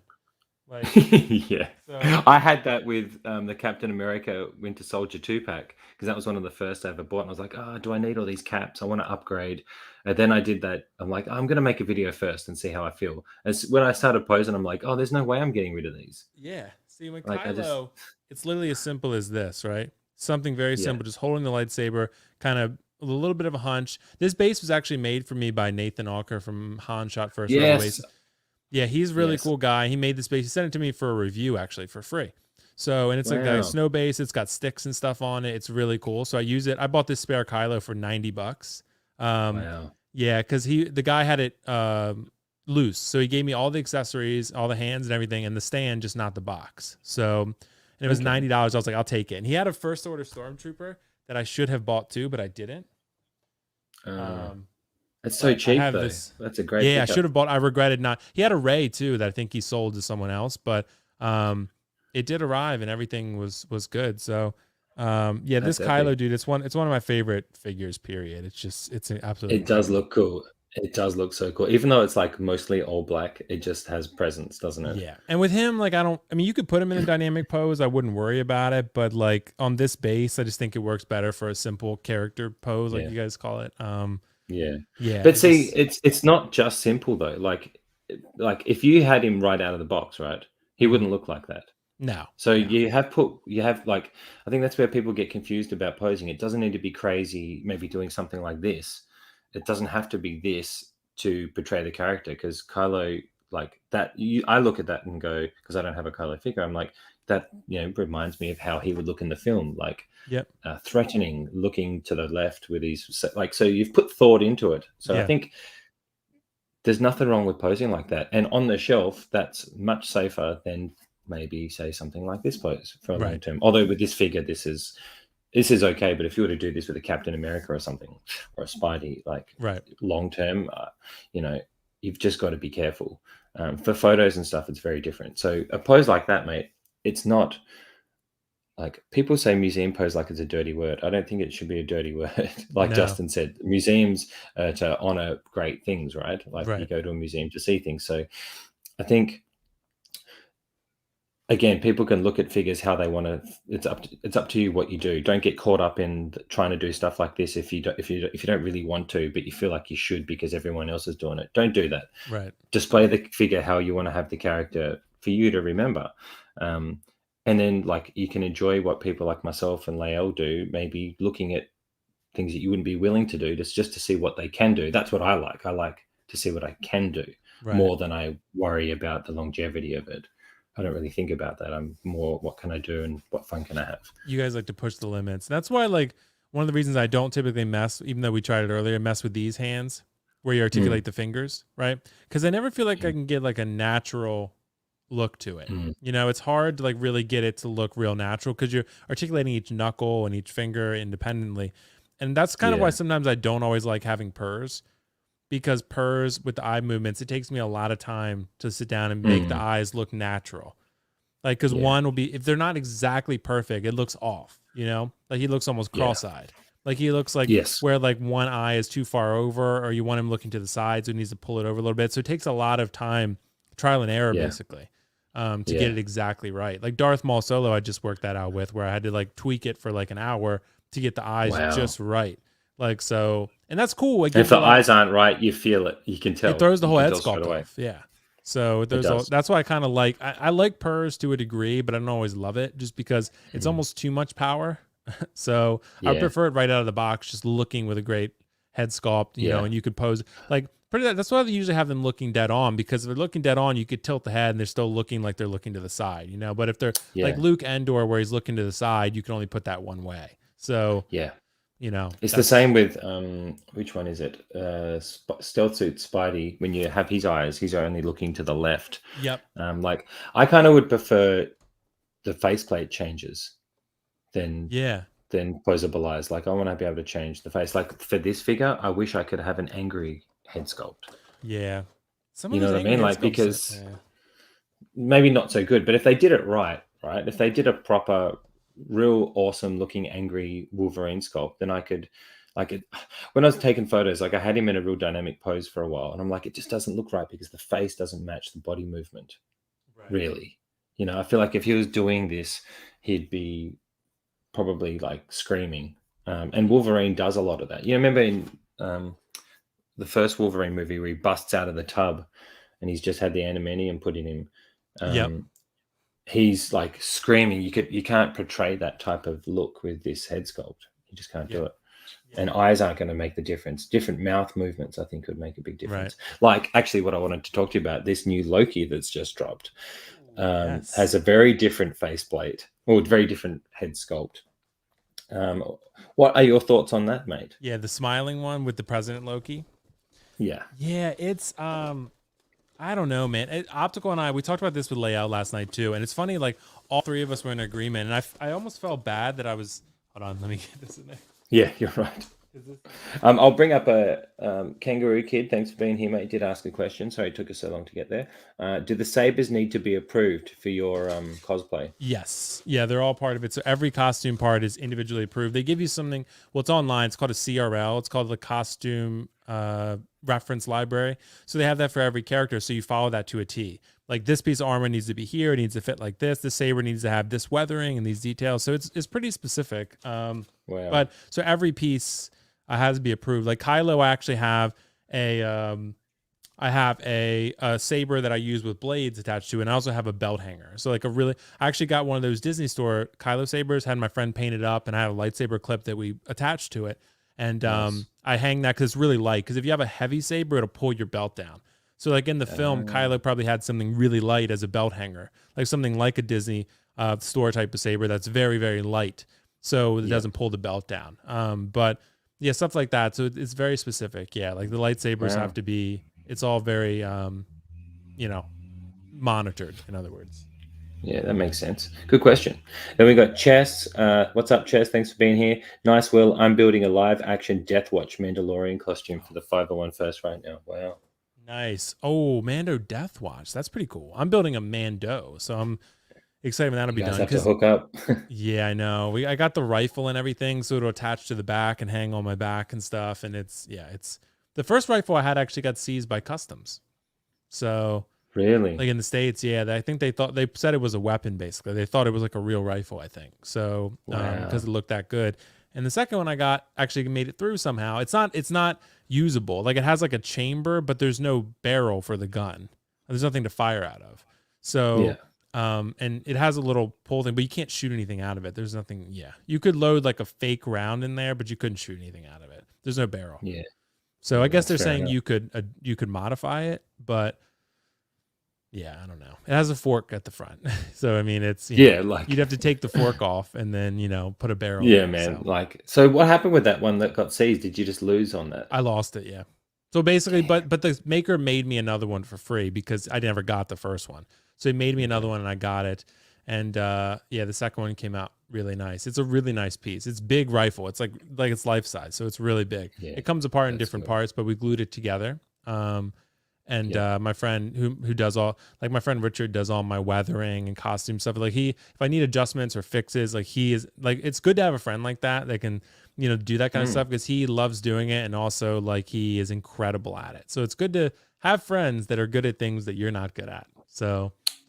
Definitely. It's the people you surround yourself with. They can definitely help. The people you surround yourself with. Oh, but you asked me about the Loki. I forgot about that. Yes.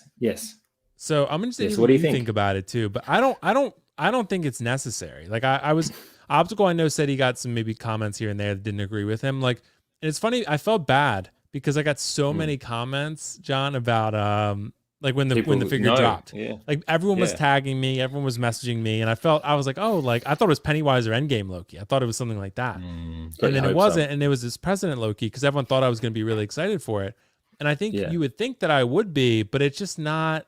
I just don't feel like I need it, or really most people need it. Like some people are really excited about it. I'm happy. The people that are getting it, I think he looks great, but it's just not. He's in the show for like 30 seconds. He doesn't do anything except get his hand bitten off.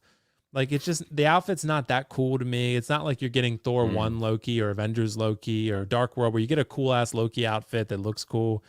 He doesn't have enough presence and he doesn't have enough screen time for me to really care about that figure. I'm not dropping, just because it's Loki doesn't mean I'm blind.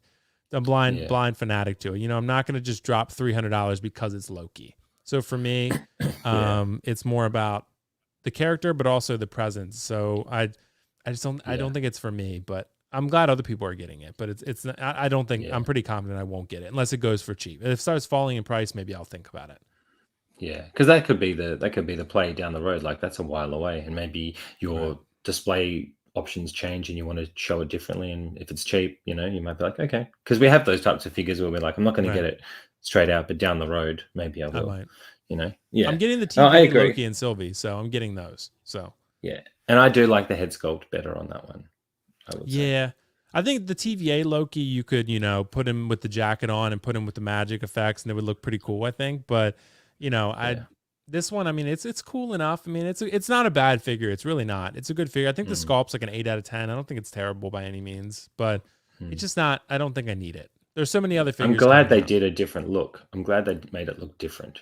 Like they've made him smile. It's not just a plain stare face. I think I like that they did that. I think that's what they were counting on, people wanting it for that head sculpt too, right? Like it's because that's like the accessory in a way, apart from all the extra stuff that comes with the limited run. Alligator Loki.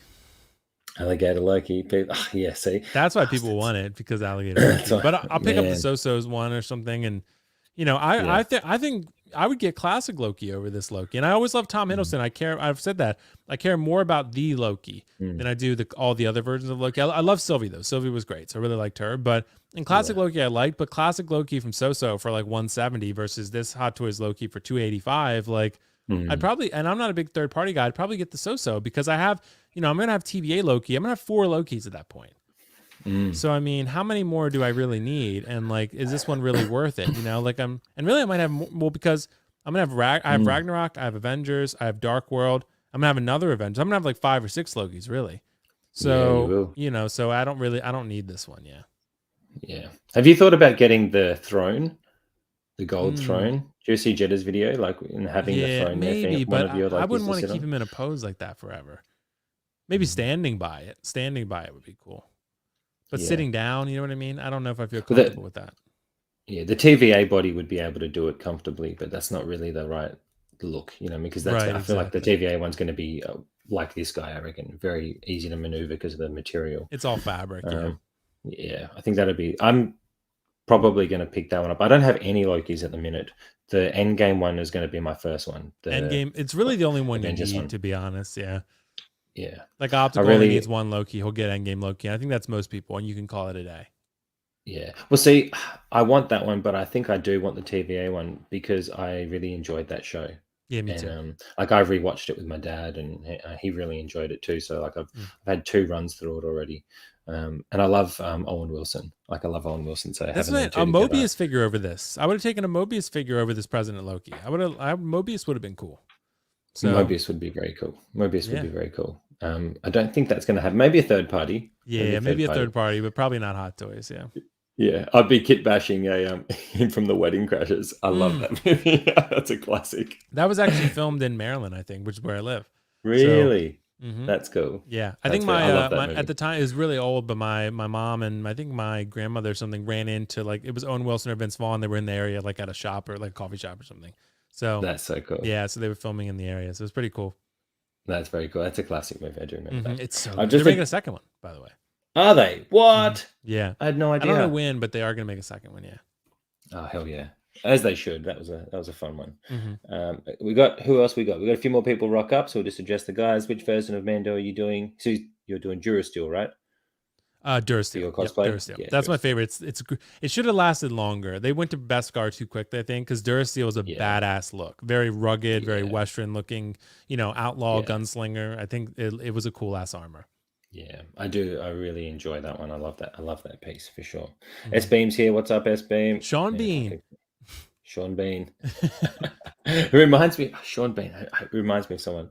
Anthony's here. 6 Scale Mafia. What's up, Anthony? Thanks for being here, mate. And then Star Chart. Oh, yeah, perfect, awesome. Anthony's a Call of Duty master. I don't know if you knew that. He's kind of I didn't. he was so good he got banned once. So Oh damn! yeah, I never had to worry about that. I never had to worry about that. me either. I played a lot of Killzone online back in the day. If you ever played Killzone, that was a I don't think PS4 so. game. It's kind of like a Call of Duty. I Mm. quite enjoyed that one. That one was fun. That was real cool. But yeah, I'll have to if I ever do get a PS5. I think they're out of stock. If I ever do, because you got a PS5, right? Yep, I had to pay eBay prices though. Oh damn! I paid $825 for mine. Oh wow! Yeah. Why'd you do that? You did just not like they out of stock for too long? I Or? tried, dude. I tried for 6 months to get one. I was awake for every drop. I'd get up early. I'd follow all the Wow. Twitter accounts that posted this stuff. I was always on there. I did everything they said to do, and I could never get one. Wow. So, and I could never That's get one. I crazy. tried, and honestly, it might have been a mistake a little bit, but I don't really regret it at this point because there's hardly any PS5 games out. So most of the games are PS4 that I'm playing that are remasters or something, So Yeah. it's not the end of the world if you don't have one right now. Until God of War comes out, the new one comes out next year. That'll be something worthwhile. But short of that, But I pay. They're usually $550 plus tax. So in my area, I probably paid about $300 over retail. So Yeah. but it was great. Came in great condition and everything. So Yeah. And you get the enjoyment. Like like I think at the end of the day, for purchases like that, it's whatever works for you. If you can swing right. it, you can swing it. And now you've got it, and I don't. I still don't have it because it's out of stock everywhere down here as well. Yeah. I think it's just one of those things. They're just so popular, bloody hell! Like it's crazy that they're constantly out of stock, man. It's insane. Can't even get one. No, I want to get one eventually for the Logan game because if that's like the Spider-Man game but for Wolverine, like I know I'm gonna love that. I'm looking forward to that. That dude, it is. That Wolverine game is going to be sick. Yeah, And the Spider-Man game has Venom. Yeah, I'm looking forward to that too. Mm-hmm. I've still got to play Miles. I haven't even played Miles' game yet. Miles is good. I like the original a little bit better, but Miles was good. Like I didn't love it, but I liked it a lot. So it's satisfactory. And Miles is a really great character. Just the story was kind of. It felt like a DLC, which is what it is basically. So, damn. The full game is just so much more in depth, and you get to know Peter on such a more intimate level. Mm. and the decision he has to make at the end, like very intense. Yeah. So Yeah, it's a good game. It's a really good Really game. good. I really enjoyed it. Like me and my daughter now that we're just trying to complete all the extra tasks that we didn't complete, like in it once we finished it. So we'll just go back in and like we're finding things to take photos of, you know, all the photos you got to take or sites you got to see.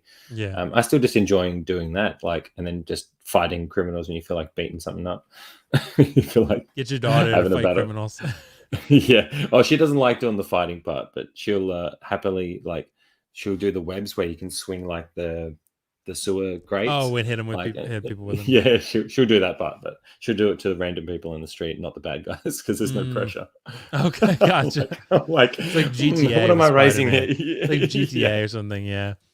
pretty much. It was funny. Pretty I was at much. Thanksgiving the other day, and I was talking to my cousin. And he said he played Red Dead 2, and like I was talking to both my cousins actually, and they from different sides of the family. They were just talking about the crazy shit they did in Red Dead, where they would like hog tie someone and like throw them over a bridge or something. I'm like, y'all are some sadistic ass people. Like I never Yeah, did any of man. that stuff, but GTA you could like do some crazy stuff too. I mean, You could do some. I mean, the last one I played of that was San Andreas. That's the last yeah, time I ever played it, and I remember loving that game. That yeah. was a fun one. They're gonna remaster them supposedly, Really? but who Man, yeah, knows? I mean, yeah. But Red yeah. Oh, Dead's a you know really good another game. Red Dead's. Look, I've only ever played a little bit. I don't own it or anything, but I got to play it at a mate's once, and I really did enjoy it. I just Yeah, feel like it's so immersive. It took me right. long enough. It took me like a year to do Spider-Man, and I'm like, man, I just feel like I just wouldn't even get anything done in that game because there's quite a lot to do, right? You got to do Yeah, like a Red lot Dead of. 2, just the main campaign would probably take you like 50 hours. Yeah. It's Wow, quite the yeah, investment, yeah, of time. yeah. That So, would take me a long time. yeah, and I'm not a big side quest guy. Like I don't really do side quests like ever. So, Oh, really? I only Okay. stick to the main mission pretty much. I go where the story beats go, and I'm mostly in it for the cinematic story experience plus the gameplay. So, for me, Yeah. I'm a more of a story guy. So, like that's what I go Okay. for. Yeah. Yeah. See, I get caught up in trying to. I'm like a completionist. I'm like when it comes to that stuff, I'm like I've got to complete everything, and I think that's where I get overwhelmed and don't finish it. I'll end up not finishing a game because I'm trying to complete everything, Mm. and like I end up getting caught up in that when I would play. So I think that's what happened with Spider-Man. For a long time, I was just trying to do all the side quests, all the side missions. Just couldn't get through it. Mm. No. That's what But happens. yeah, you're smart, right? You're smart. I shouldn't do that. If I get the Wolverine game, I'm just going to do the main shit, get shit done. That's what I do, man. Yeah, That's what I do. But dude, I do love that figure. I'm the Kylo figure, but dude, Yeah. I honestly this museum pose for Iron Man Yes. or character pose, like I said, I think that's all you need. Yeah.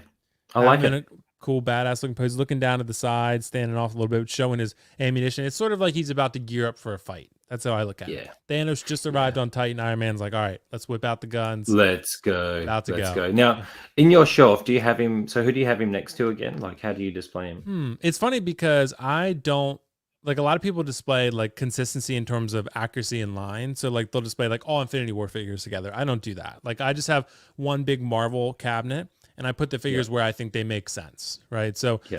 I have Black Panther and Killmonger next to each other, but it doesn't have to be. Nice. Like I'll have Gamora next to like Wasp. I'll have like whatever makes sense and what looks best on the shelf. That's what I do. So I have Iron Man. that's cool. Yeah, I think right now he's next to like Dark World Loki or something. He's down in like on the third layer of my shelf. But looking at this figure now, I mean, honestly, the only issue is the leg gaps. But like how it's not like, there's a gap there, but that was for articulation. They kind of had to do that. But It it's does really, allow you a lot of articulation too in the right. legs. It's not the end of the world, but I think he's next to like Endgame Loki, or sorry, not Endgame Loki, Dark World Loki. Yeah. I also have him buy some Chitauri, I think. Some Chitauri, I really like those. Yeah.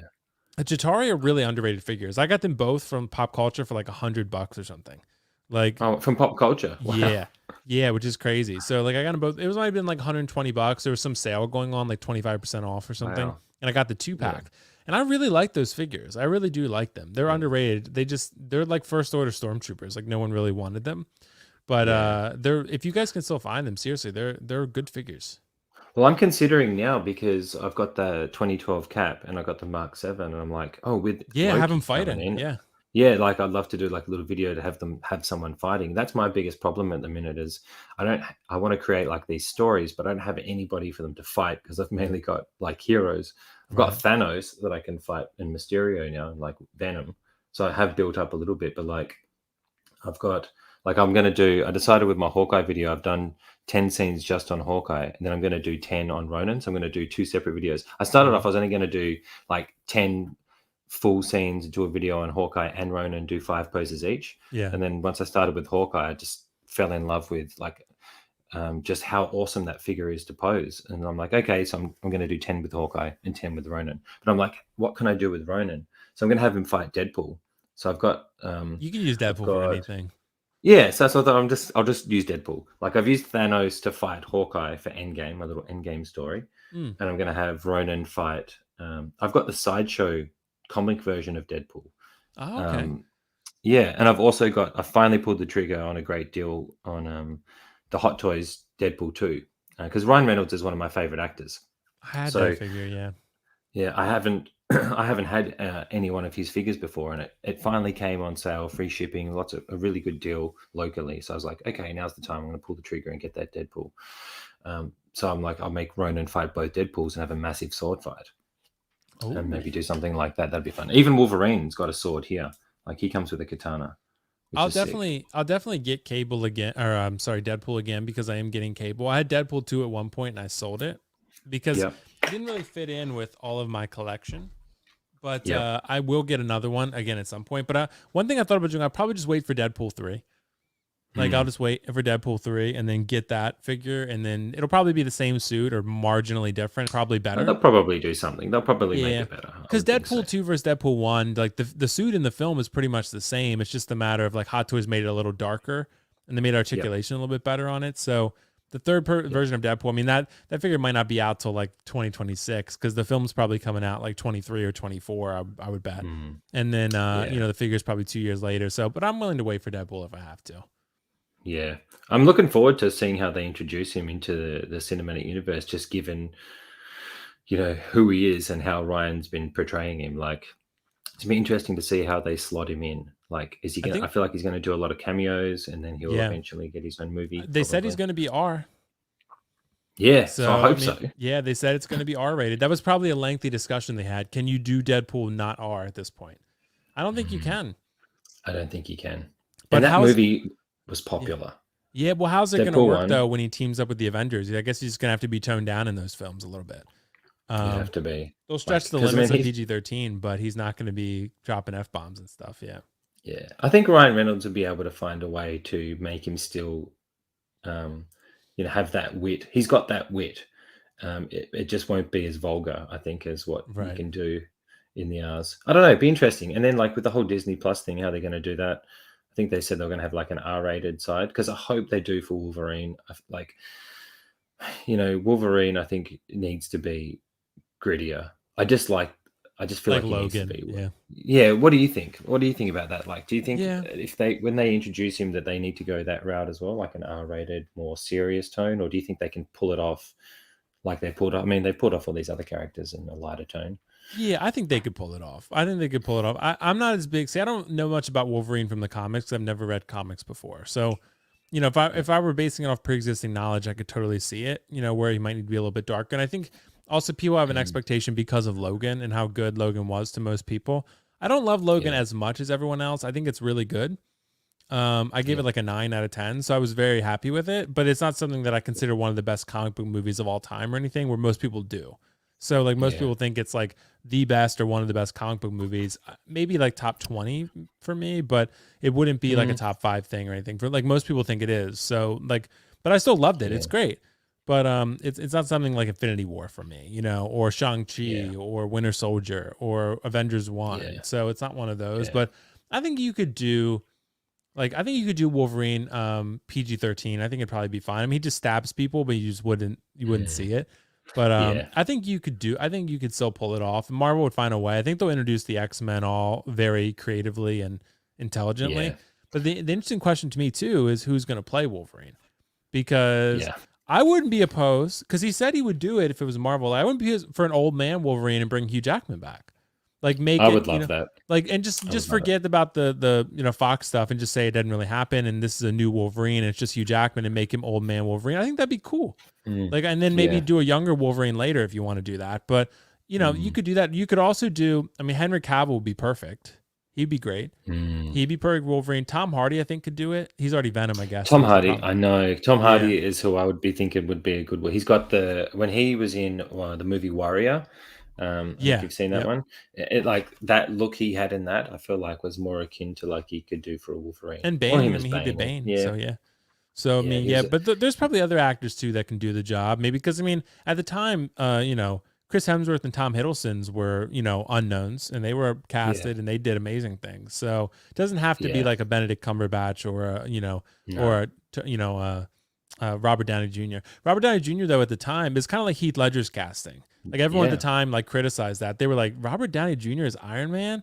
They were like, what the Hmm. hell? And Heath Ledger is the Joker. They were like, Heath Ledger is the Joker. Like, yeah, Yeah. and it turned out great. So Turned out like that, and that's the thing. Like with Robert Downey Jr., like for me, he'll always be Iron Man because of the yeah, wit and how he portrayed the character. Like he's right. just how quick he was, how natural he was of just being that arrogant, lovable type of guy.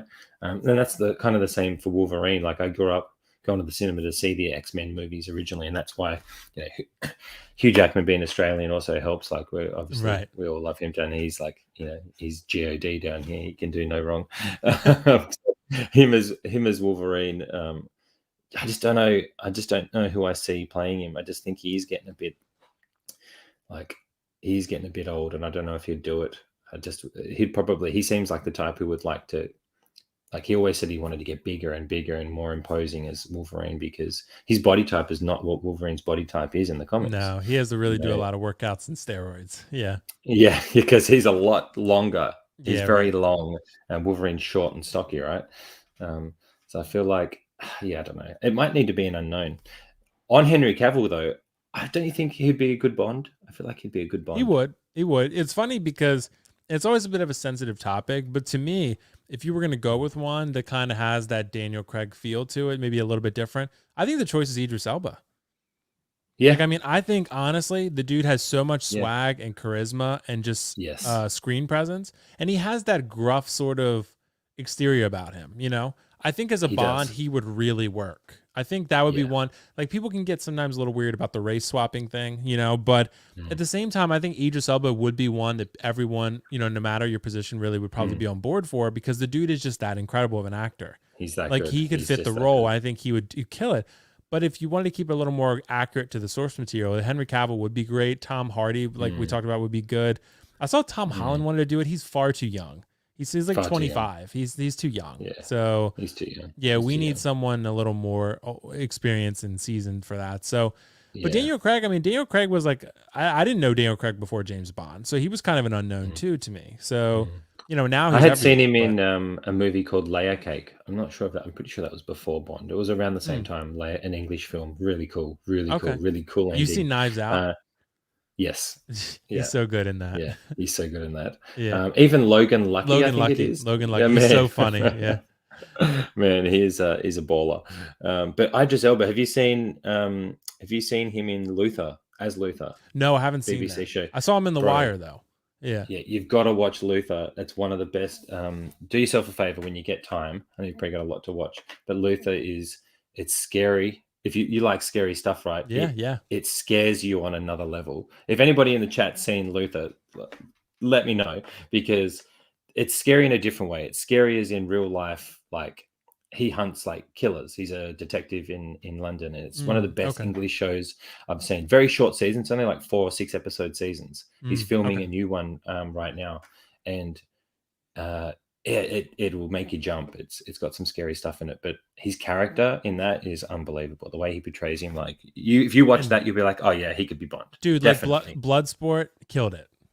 Yeah, Yeah. Killed it. Bloodsport killed it. Yeah. I Yeah, mean, he's yeah, the best absolutely character did. in that movie. I mean, I love King Yeah. Shark 2. He's my second favorite, but it just sucks we only got King Shark from the line. I mean, that's a little unfortunate from Hot Toys. I don't understand that. Like I love King Shark. I'm gonna get him. I already got him on pre-order, but like I really wanted a Bloodsport too. Bloodsport. Yes. Yes. Yeah. Oh, here we go. Lewis Labitz. He knows what's up. What's up? Luther is Oh, absolutely incredible. Must watch. Yes.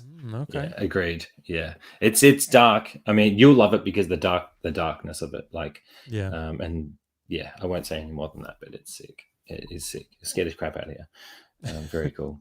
Yeah. But more real. It's like realistic though. It's not like supernatural or anything. It's real, like real Mm. life scary.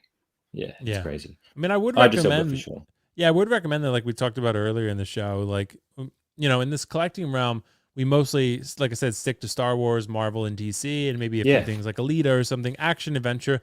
But there's so many good like drama films out there that I would recommend people give a watch if they're not already watching them. Like we talked about La La Land, or that's like a romance drama musical type thing, but it really doesn't feel like a musical. It kind of really. balances it too well. But like a film like Moonlight is very, very, very good. I really love that film a lot. And like I said, there's so many good ones. Yep. I've done video essays on some of them, like Life of Pi. Arrival was a really good one, Yep. which is actually Denis Villeneuve. Yep. Arrival is That's a great one. incredible. Stuff like that, I think that'll still scratch that sci-fi itch, for something like that, but give you something that's different than what you're getting from Marvel, DC, Star Wars. Like it's something different. So have like for me with films, and that's actually what I wanted to talk to you a little bit more on, is like I love like art house type of movies as well. So like The Revenant. You seen The Revenant? I absolutely love that movie. It's funny. I was okay with Revenant. I liked it, but I wasn't crazy about it. Like I like Really? Leo in it. Oh man, Leo in it is Leo deserved the. I mean, he went through the cold river. He deserved an Oscar. He deserved one long before that. So yeah. But like it's okay. It's shot. What really I loved well. about that, yeah, I love the shots. How like in scenes, because I watched it recently again not long ago. You hear like breathing at some point but it's from the next scene that they haven't even transitioned to yet, and things like that, like the cuts, like the long form, the fight at the start where it seems like the camera doesn't cut off. Right. I love like filming techniques like that. I love and you know about editing and stuff like that, how they would do stuff like that, I would imagine. Like I see that stuff in movies, and I'm like I love, even in True Detective season 1 with Matthew McConaughey and Woody Harrelson. Have you seen that show? True Detective I've seen all 3 seasons of it. Yeah. That when he goes into, I don't know what episode it is, it's later in the season, he goes through this house in this neighborhood, and it's like this one long shot, and it's him going chasing. So, oh man, like stuff like that. Like I love that. The first season of True Detective is actually really, really good. The other ones are like, okay. The one with Mahershala in season 3 is pretty good because I love Mahershala Ali. The dude is just insanely good. He's going to be Blade. He's going to be awesome. So he's gonna be a good Blade. Yeah, he's going to be really, really good. That's a great choice. Two-time Oscar winner for a reason. He was in Green Book, which is one of my favorites, and also Moonlight. He won an Oscar for. So he's insane. He's going to be a good Blade. Yeah, I won't spoil. He shows up sometime soon. So some people might. In your favorite movie, right? Wasn't my favorite movie. Like, so I'm pretty sure. You don't get to see him, but you hear him. That made it for you, right? Right. And I loved it. At first, when I heard it, I wasn't sure who it was. When I was in the theater, I was like, and people in the theater were saying, "Oh, it's the Watcher from What If," and it wasn't. So everyone I think was a little confused at first until I kind of thought about it and I looked it up and I was like, "Oh, that's who that was." Yeah, I had to look it up. Because it's not really clear. You wouldn't really know that. I mean, I know his voice pretty well, but you don't know who that is. You didn't expect him to show up there. So, but it's gonna be sick. Yeah. But yeah, there's. I mean, I love the originals. Yeah, I love the original Blades. Like the original Blades Wesley were Snipes. sick. Yeah, back in the day, man. Like, I'm a big Wesley Snipes fan. White Man Can't Jump, Passenger 57, all those classics.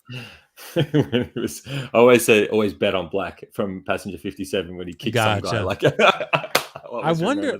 You know what I thought would be kind of cool though? I think sort of like a Stan Lee type thing. If in Blade, Wesley Snipes has like a small cameo role or something, if he would want to do it, I think that would be pretty cool. Like that would be awesome. Yeah, like have him show up and maybe he's like a store clerk or something, and like he does something funny like real quick, and he talks to him, he's like, "You look familiar," and he's like, "I don't know." So like something like that would be kind of funny, right? Like I think people would really eat that up as long as Wesley Snipes would agree to do it. But I actually saw a really cool Wesley Snipes as Blade statue on Instagram not long ago of him sitting on a throne with holding a sword. Oh man, it looked so good. It looks so good. Well, that's another one. Like, is Blade going to be R? Because it's is Blade going to be R? Because there's so many aspects of that. Maybe they might need to be R, but I don't think so. I think it'll be PG-13. But it might get a little darker because there's vampires and blood and Mm, stuff. So I mean, you got to kind of find a way around that. So I feel like it should be a bit more adult for right. Blade. I think just because of the topic, right? If you want to make them, well, it'd be interesting to see how they do Morbius, right? How Sony does Morbius, because that's vampires too, right? So Yeah. I don't think, is that PG-13? I think that's That's a good question. I can't yeah. remember. Actually, I'm can't. honestly not super excited for it. Yeah, Let me see. yeah. I don't know. We'll go Mobius here. is actually R. Oh wow. So Okay. wait, no, hold on. Maybe we're not looking at the right thing. Hold on.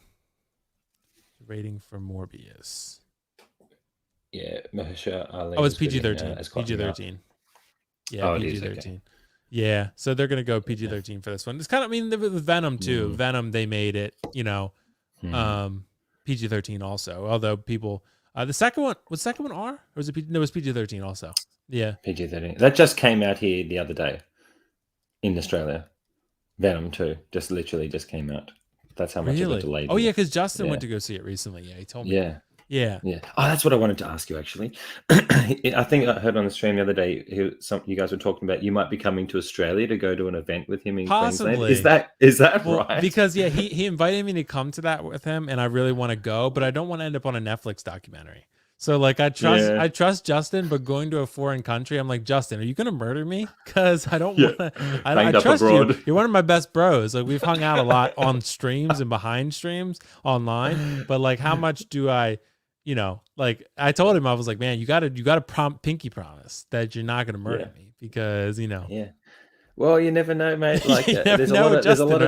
There's a lot of dangerous. Like he's Batman, right? He's chasing down phone criminals. Like exactly, you gotta bro. watch out. You gotta watch out with him. No, I'm sure it'd be fine. Him and Steph, yeah. They said I think I'd be staying with them or something. We'd go to like some Batman exhibit. He said we could go to Pop Culture. I was like, that's all you needed to say. I don't care about the danger anymore. We're going to Pop Culture. So, but how would I ship anything back is the question. So yeah. You'd have to pay a lot of money, I'd imagine. Exactly. A lot of money. But if you're coming, like, if you've never been to Australia before, Queensland is really nice, very warm and tropical like type climate there. Okay, if that's where it is, right? Yeah, I think so. I've been there a couple of times. It's really nice. Like whereas in WA here, it's like a real dry heat. Like right now, I'm hot. Like I do this a lot because I'm sweating. It's like I'm hot in my front room here. See, it's real cold here right now. So is it really? Yeah, it's 30, 40 degrees. Yeah. Fahrenheit. Yeah, so like my Christmas is spent like today, right after we finish here, I'm doing an event at a beach. I'm going to be at the beach all day today after this. So we're doing like a men's health for my work. We're going to like a men's mental health like exhibit as like an exhibitor and there's a few athletes that are going to be there and all that type of stuff. So I'm going to be at the beach literally all day today in the heat. And I'm going to die. Sunscreen, bro. Like I'm so pasty and pale that like I have to sunscreen or I will burn. Like I'll burn to a crisp. So like I have to cover up, man. I got to cover up. I'll burn really easily. So you got to put on that sunscreen, bro. It's super important. Yeah, super important. And for me as well, you can't see on camera, but I got a lot of freckles. And I've once had the doctor tell me that like, I'm an encyclopedia of like sun risk to not go in the sun. Don't go in the sun. Too many freckles. So I got to be real careful today. We will have shade, but like I'm going to go and dip in the water a couple of times just to cool down in between the day because it's going to be hectic.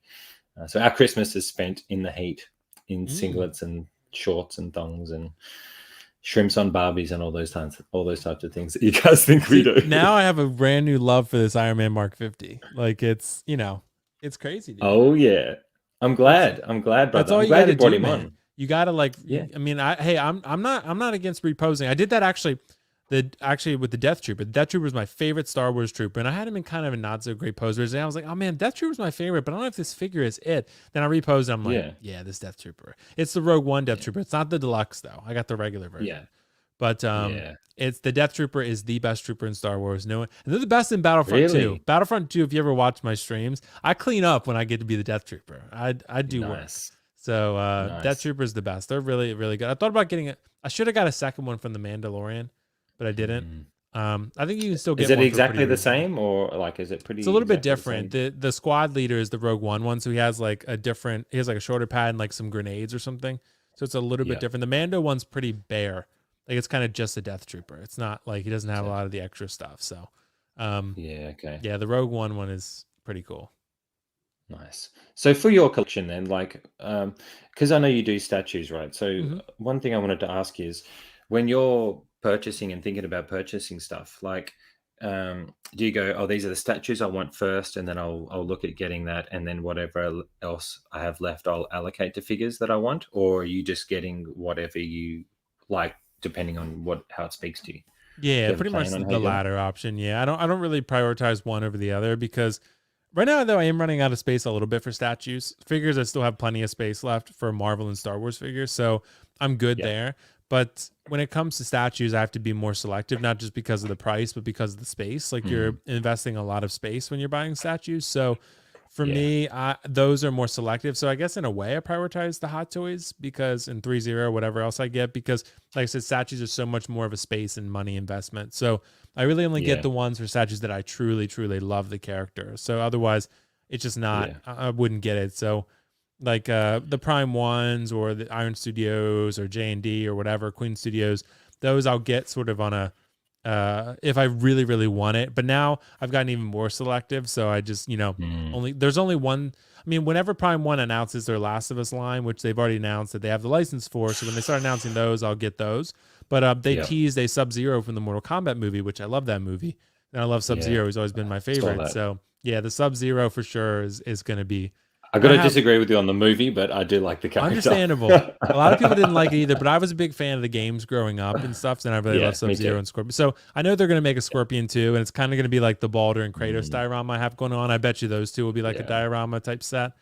they should So be. That'd yeah, be like a classic. big fight there. That would be cool. Like the Kratos and Balder is really cool. I can't wait for Kratos. And I have Night King and Jon Snow from Prime One on pre-order. That So is sick. That's yeah, a great looking statue. those are gonna be cool. So Those yeah, are unbelievable. I can't wait for those. And I got the Night King regular version because I didn't feel like I needed the whites behind him. Yeah. It was like twice the price. So Wow. Yeah. I was like, I'm fine with just the Night King. He'll be fine. Yeah. He So looks so cool though. That mhm, I don't think I think yeah, that'll look so sick. it's gonna be cool. But nonetheless, yeah, I do, to answer your question, I do I get a little bit of both. I just really depends on what speaks to me and what I have space for. And right now I'm running out of space for statues. So, figures I still have space, and I told you I'm reworking my cabinets over with my mom today, and we got a new Yep. paint. So we're painting them like sort of this white color on the outside. It's gonna So be you pretty settled cool. on white then? You settled Yeah, on white? I settled on white. Nice. So yeah, just Nice. because the black is cool, but I think the white's gonna match a little bit better to the internals of the cabinet. So Yeah. I'm gonna Good do call. white. Yeah, Yeah. If you know, at least now you know what you definitely want. Like, right. because I know you were umming and ahhing before, so at least you know now. Exactly. Like, when I get the, like, I like the black personally. So when I get the Moji case, I'm interested to see how it looks in the black. Because at the moment I have a white wall behind my stuff, so I'm used to looking at it with a Right. white background. So I've never actually really looked at it with a black background. So it'd be Mm. interesting to see. But Yeah, I and like seeing I have the black difference magic for or sure. it's not magic Key, black detox like you do. Yeah. Okay. Yeah. So like mine's getting a little crowded at the minute with the few detox I've got, and that was kind of why I made the choice to switch up, because I'm limited on space too. Like I only have one statue, which is the Aquaman, the gold and green suit from Sideshow. Oh, Because I okay. just like I got it from Pop Culture for a really great deal a while back, and I do really enjoy it. Like the head sculpt isn't as there as I would like it to be, but from the angle that I see it from, it looks great, and I love like the hair, the flow of the hair on it. You checking it out? No, yeah, I was I looking at love, it that, and then I also had a message. My mom is like trying to buy this Black Friday TV, and she was like, "Is this the one? Is this a good deal?" And I'm like, "Yes, it is a good deal." So, get um, it. because we were at Best Buy earlier, and I have all Sony TVs, and she was looking at the Yeah. Sony TV, and I was like, "Yeah, it's like $700 off right now." So it's Oh because wow. it's a 75-inch Sony, and Sony, like I said, seriously, guys, LG are really good. I've always been a Sony guy though. I have 3 Sony TVs in different rooms. Me Like too. one you can see behind me is for gaming, and I have one in my room and one downstairs. So Yeah. they're not cheap. I mean, they hurt my budget pretty bad, but the Sony Mm. TVs, they're worth it. So I like the Sony TV. I've got a Bravia, Sony Bravia. yep, I think 60, 65 or 60. It's either 60 60 or inches. 65. Okay, mine are Yeah. like 55 Yeah. and lower. They're 255s, and I have a 49. So Nice. But this one's going to be 75. for my parents, it's When my you, parents' house. Yeah. ooh, So yeah, nice. 75s. Because like the 65-inch was like, I think she said 2,000, but then the 75-inch was like 2,300. I'm like, just get the 75. $300 more. Oh I was like, yeah. it's worth it. So yeah, for sure.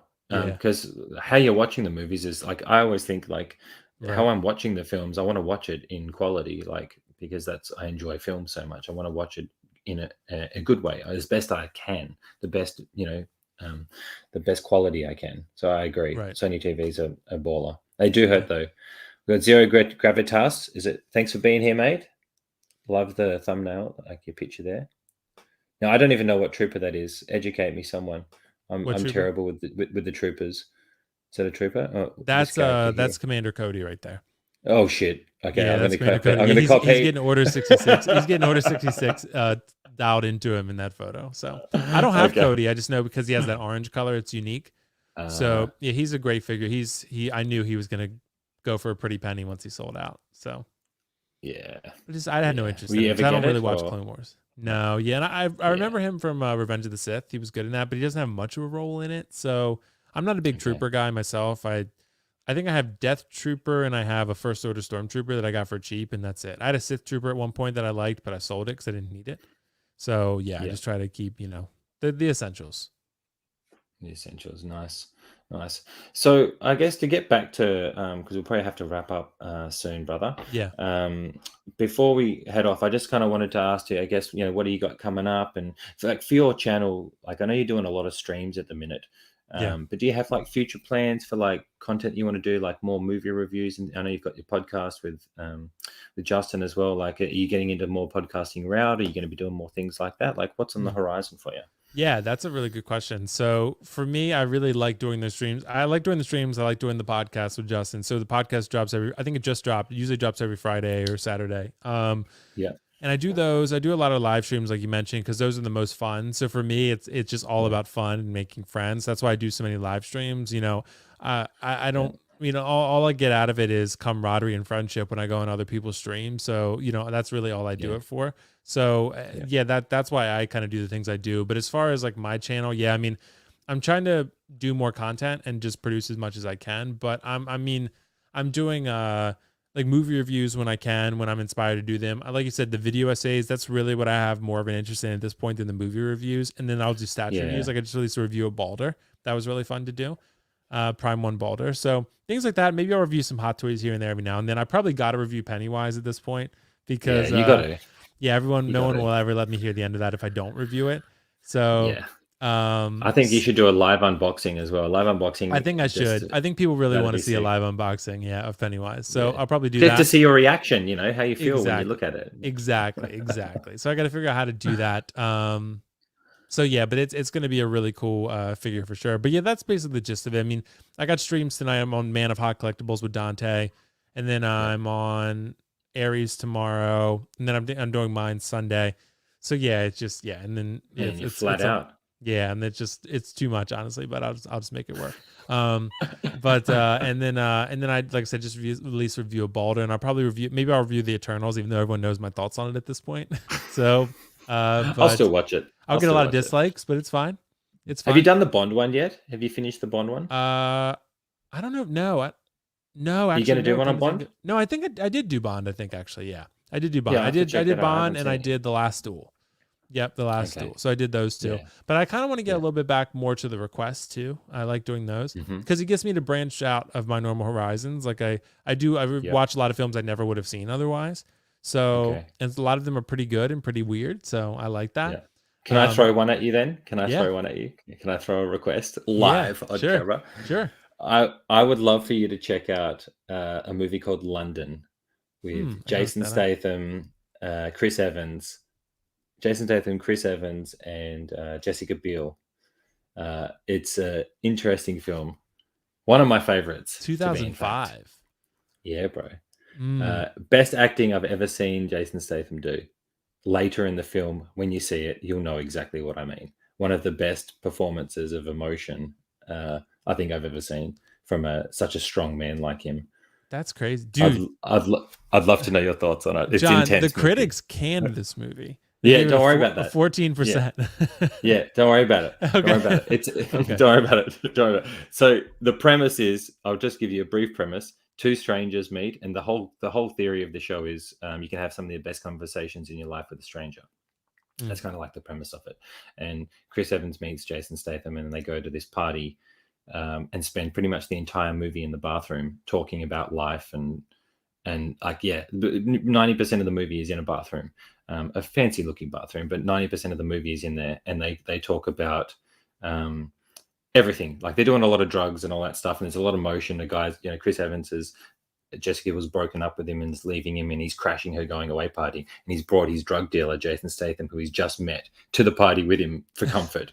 And then they hide in the bathroom because he's so scared about like seeing her, and this is the last chance he'll ever get to see her. And they just go down a rabbit hole of talking about life to everything. Like it's rated R, it's serious shit, it's hardcore. And Lewis Lebitz knows. Yes, Lewis, you know what it is, brother. How it's such a interesting film. And I don't know how the critics couldn't have given it, how they could have given it that type of review, because it's really, really interesting. I'd love to see you do an essay on that. That would be awesome. Okay. So I'm putting it out there. If you can find the film. Iron Logan made me do it. If it's terrible, I'll be like, Iron Logan. He did this. This is you're going to watch it. You're going to love it. You're going to watch it. Lewis knows. You're going to watch it. You're going to love it. It's intense. Just for the Jason Statham scene. It's worth it. Oh, dude, Jason Statham's a great actor. He really is. Yeah, man. And he's so good at displaying intensity, and that's what he does in this. Like the level of intensity he brings, you're like, how is this acting? How is it not real? Like, and it's all not physical. It's all like him expressing himself.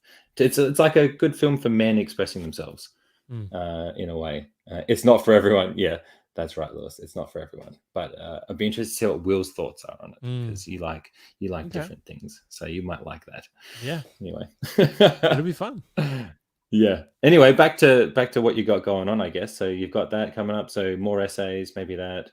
Do you have any other plans for like the are you looking at it as like down the road you would love to do reviews and essays, or more essays like consistently, or just whenever you feel like it, or is it something that you would do like a certain amount per month, or you just don't think about that, you just do them? Yeah, more consistently for sure. It's just hard. I mean, the good thing is I'm not in school anymore. I finished my program a while back, so that's good, because that took up a ton of my time when I got home from work. But like most of us, we all work full-time jobs, so it's hard. You get home from work and you're tired. You do as much as you can. There's other stuff you have to do too. Then you have these live streams you're doing, so it's quite a balancing act. So I would love to be more consistent and release, more video essays, because those are the most fun. That and the statue reviews, and are the most, and the live streams obviously are the most fun to do, because they're the most challenging. The movie reviews I still do to a degree, but sometimes they can get a little monotonous just because you've done so many of them. So I've done so many of them. So for me, like, I think the video essays are just a little more. They require more in-depth thought on my part, and more analytical of content in regards to the content of the film. So for me, that's kind of how I view it. But I would love to be more consistent with those. And statue reviews, I can only get so many statues. That's kind of part of the problem too. I try to do those as much as I can. Whenever I get them, I usually do a review of them. But Prime One Sauron's coming in for me soon. You could do one on that. Yeah, I'm going to. I think. But yeah, he's comes out actually. He's shipped, but he's on a boat somewhere overseas. So he's supposed to be here in like 6 to 8 weeks or something. So I don't know. Okay. I'm just going to wait. Whenever I get the tracking, like I got the tracking, but it doesn't update till he hits the US. So whenever I get the update saying that he's in the States, I'll start preparing. But it could be another, I think probably maybe January or February or something. So so it's still a while. So when does your Joker get in?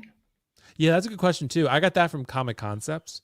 So for that one, that's probably a couple months away too. I think that's probably I would think maybe February or March or something. Yeah, because I'm seeing people with it now. Like people, some people have it. I'm assuming they live over there. So exactly. And J&D started to ship out some of them, but I unfortunately didn't get one from J&D because they sold out in like 8 hours. But they dropped it overnight, and I woke up the next morning, it was already sold out. So I had to go through Comic Concepts, who I love Comic Concepts, but it's going to take more time for me to get it. So I'll get it probably sometime next year. Yeah. Main thing is you're getting it, right? I'm super excited. Stuff like that. Yeah, I got mine. It looks amazing. Yeah, I pre-ordered it like a while back. Yeah. Yeah, that's going to be a grail one for you. Have you got a spot set up where you're going to put it in the house? Like, I do, because I got the Prime 1 Bane, 3rd scale, right over there around that corner. He's going to go right next to Bane. Yeah. Oh, hell yeah. So, and I'm actually in this room. I have desks in here right now. Eventually, I'm going to have Magic cases one day. So I haven't ordered Yeah. any yet, but I'm going to pack mod cases in there and get a nice custom setup and then remove the tables and then, make it a real classy looking display in there. Yeah, that's cool. And is this is the, because you've got them in another room as well, don't you? This is like your main room There's just a where you keep closet. them? Yeah, there's a closet room up here. It's like a walk-in closet. It's part of the master bedroom in here, but I turned the master bedroom Yeah. into like my office basically. So Nice. yeah, so it's really cool. But yeah, I have a main collection room downstairs. That's like my main one, but there's not a lot of Okay. room for statues in there. So Yeah, okay. so I kind of turned this closet into a collection space. That's cool. That's creative. Yeah. Like for me, I've just got my front, like this is like an old little side lounge room. We've got like an older house. This is Mm, like a little side lounge room. Doesn't even have a door to close it. Like it's just goes out into like our other lounge room. really? So this is just a room that you can walk into.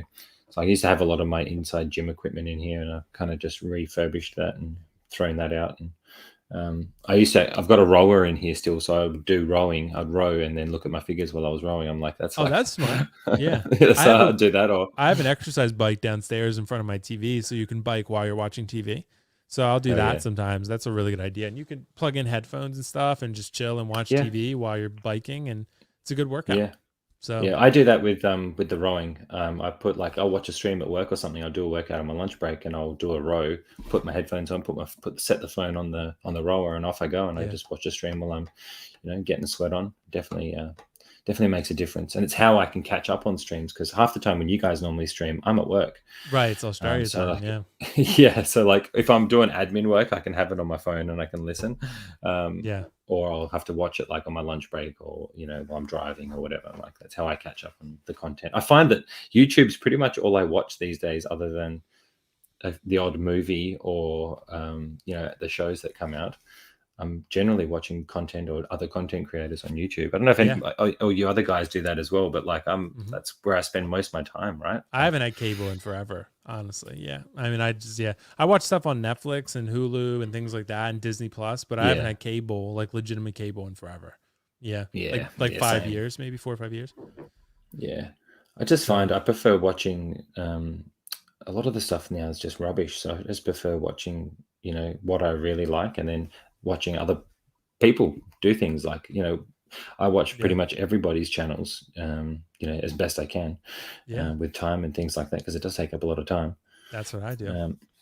Yeah, we got someone else who's saying, "Hey, where are we? Hey guys, the So, what's up, Derek? Thanks for being here, mate. Hey guys, So Toys Green Menace is being shipped to me. Can't wait. Oh, Ooh. nice, very nice, very nice. And And if some then people Big always Dog see Pound. they're looking for the Sauron review. Yeah. Thanks you guys. I'm gonna do that one. And a live unboxing too. Oh, So Alex B, yes. Yeah, live unboxing and review of Sauron would be awesome. See, I don't really know much about Sauron, so you'll have to the educate only us. problem, John, is that you saw how long it took me to put Baldur together.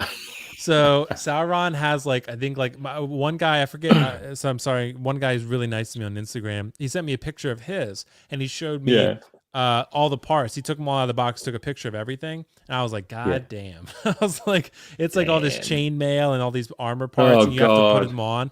And I'm like, dude, I'm gonna struggle so hard to put that together because they all look the same. So I'm just like Yeah. really gonna struggle to put that together. So I'm gonna You would try think maybe that watch a statues video wouldn't be that difficult, hey? Like, but they are. You'd think for that a they wouldn't be, statue. but they Well, are. Baldur, it's Yeah. everything pegs in somewhere. It's just everything looks the same. Like it's all Mhm. trees and it's arrows, and Sauron's gonna It's be all sick. like gray metal parts. So yeah, Yeah, they do look sick though. yeah. I love the pose of the boulder one. Like, Very it just looks dynamic. awesome. Yeah. Yeah, very cool. And is the Kratos is he launching into him as well? Like, I haven't seen Yep, the he has like Kratos an one. axe fighting pose. He has his axe pulled back and his Oh shield hell out, yeah, so you can. It's like a diorama set piece, so you can put them hell fighting each yeah. other. So Wow, that's what I'm that's gonna going to do. I take up got some room. Yeah, I got him on the table. Baldur's on the table, and then there's half the table still left. So Kratos and Atreus will be fighting Baldur. It's gonna look, and I can't wait to put that in a Maji case or something. Like put that Oh in a Maji yeah, case, them fighting each other. Like that'll be real cool. yeah. Some nice downlight on it would look really cool. I Exactly. reckon that'll look hmm sick. Is that something you think about, like the lighting and stuff when you're going to do all that stuff? Like, Yeah. I've looked into like lighting it. I find it so interesting because lighting can make such a big difference. Yeah. Um, Mine right now, I just have but- like sort of strip lights in my big cabinets. I had like got them from yeah, Amazon, and I ran them up the side and then the top of the cabinets and same. stuff. That's what I did basically, and it was real cheap. I had to buy a couple sets because the cabinets are pretty big, so it was like $30 for each cabinet. Yeah, I do have wireless lights for my detox. They're yeah, LED lights, so they're wireless, and I have a little remote I flick on, and That's cool. they work great. You have to charge them every so often, but that's about it. So that's cool. Yeah, that's cool. They work great. So yeah, I do you have lighting.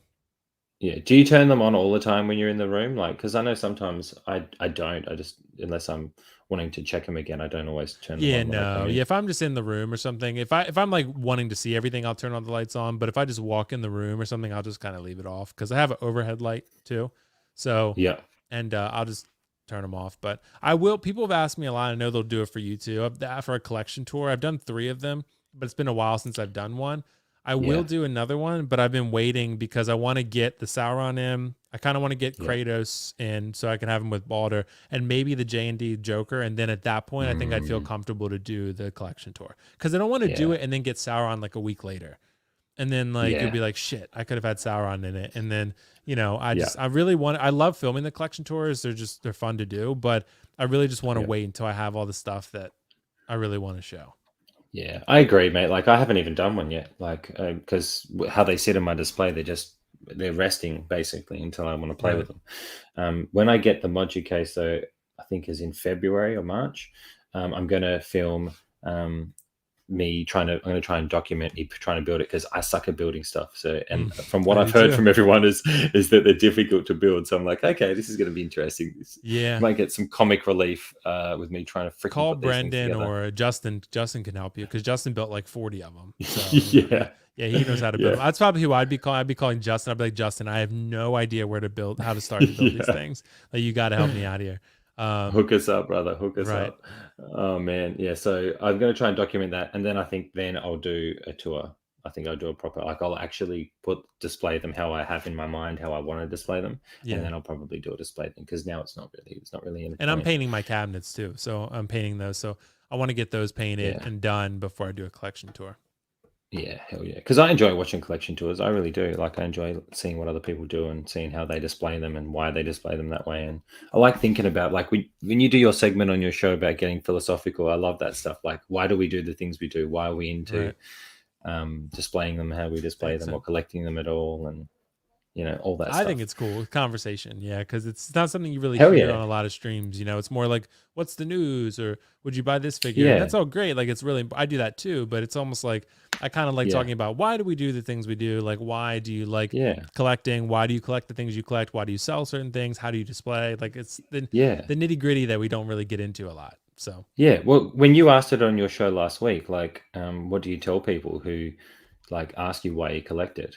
Like, that got me thinking. Like, I thought more about that after the show as well. I'm like, how do I? Because I think about the people who I work with, and I'm like, they've kind of accepted who I am now and why I'm into that stuff.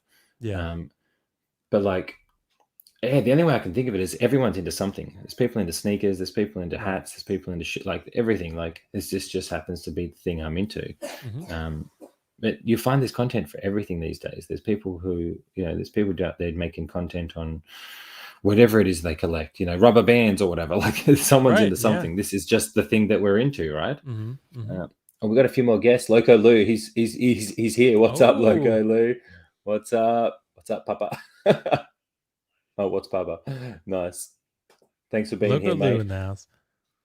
He's got a 6 Spider-Man figure. I'm gonna have to do something with him soon. I've got to check out that Spider-Man. Okay. Yeah, it looks really cool. That sounds fun. Yeah, it does. Well, look, brother, I think we've come. Unfortunately, I think we've both got stuff on, so I want to let you try and get a nap before you get onto your thing, and I've got to get ready. Dante will appreciate it. A day on the beach, so I can. Dante will be happy that I will have energy on his show. So yes, I did go Black Friday shopping. Didn't really get much, but look, you got what you need. You got what you need, mate. I haven't bought anything for Black Friday. Like, I haven't done anything. Bloody hell.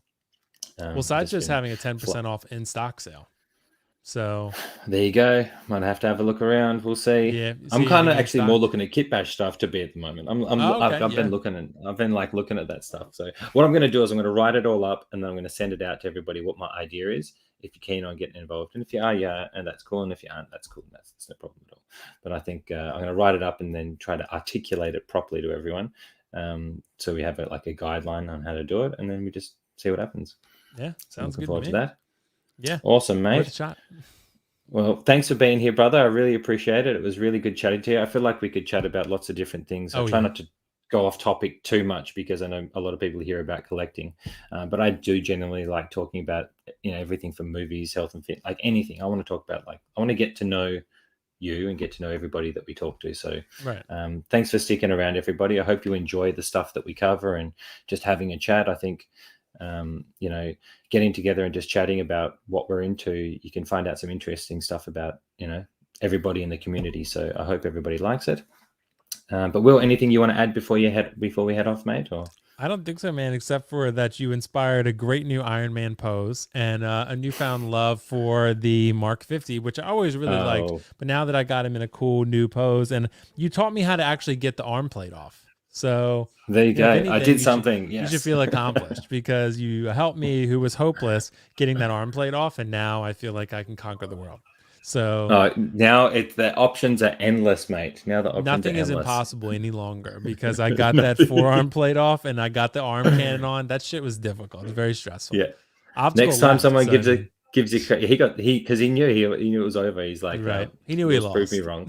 He knew he lost. Next time someone wants to give you crap about posing, we just got to bring that up. But yeah, our reference. Right out the gate though, you did that bloody action one straight away. I'm like, whoa. Right. Yeah, shit.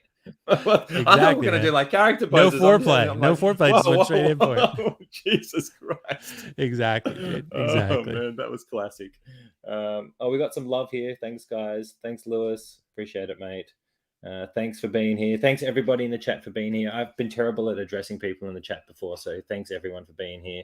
Willie, thanks, mate. Love it. Alex B, Star Child, Legends, Local Lou. Which Wolverine is that? That is from the Wolverine movie. I just took the suit off and put the jacket over the top. So everything that came with the figure, just dressed him a bit differently, how I like him. But thanks for being here, everybody. We'll probably call it there. Stay tuned for me, I guess. I'm still doing the giveaway. So if you haven't subscribed to the channel, do us a favor. If you want to help see the channel grow, hop on, subscribe.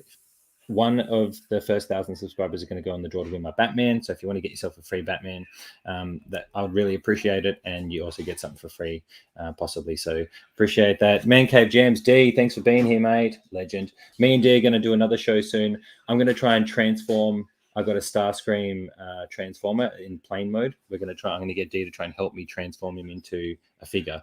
And watch me fail miserably because I'm suck at transforming. But this is like it was like a $500 figure, man. Like this Starscream is epic, fully posable, transforming transformer, G1 as well, generation 1. So D, I'm going to get to help me talk through while I try to transform it on camera and fail miserably, probably. You got this. Because it looks so difficult, man. I've watched someone else's video. It looks so difficult. I'm like, oh my God. So D, I need your help. Make sure you're there to help me out. We'll sort that out. That'll probably be our next show. So thanks for showing up, mate. Where we go? Docinator, thanks, mate. But yeah, other than that, I'll be launching my Hawkeye video soon. I hope you guys look out for that one. Loving the Hawkeye show. I wanted to talk to you about that, but we forgot. Loving the Hawkeye show. And I'm looking forward to showing everybody what I've done with that guy. So thanks for being here. Sorry if there's a bit of noise in the background. Oh, no worries, man. It's all part of it. It's all part of it, eh? I'm running late, so I'm probably going to get my butt kicked. But all good. We'll call it there. Thanks for being here, Will. You're an absolute legend. Dude, make sure you go and check out Will's channel, me, like and subscribe. I'm glad. And hopefully we can do it again one day. Yes, absolutely. We can chat about some other things after you've done that London film essay. Yeah, there you go. That's the only way I'll be back on. Gotta do that first. No. It's a requirement, but not the only requirement. Yeah, okay, gotcha. There are other ones. Kit bashing. Yeah, kit bashing, there's that as well. I'm not going to bully you into it, but I'm going to gently nudge you into it. That's how you do No it. problem. That's how you do it right there. Thanks for being here. See you guys. We'll catch you in the next one.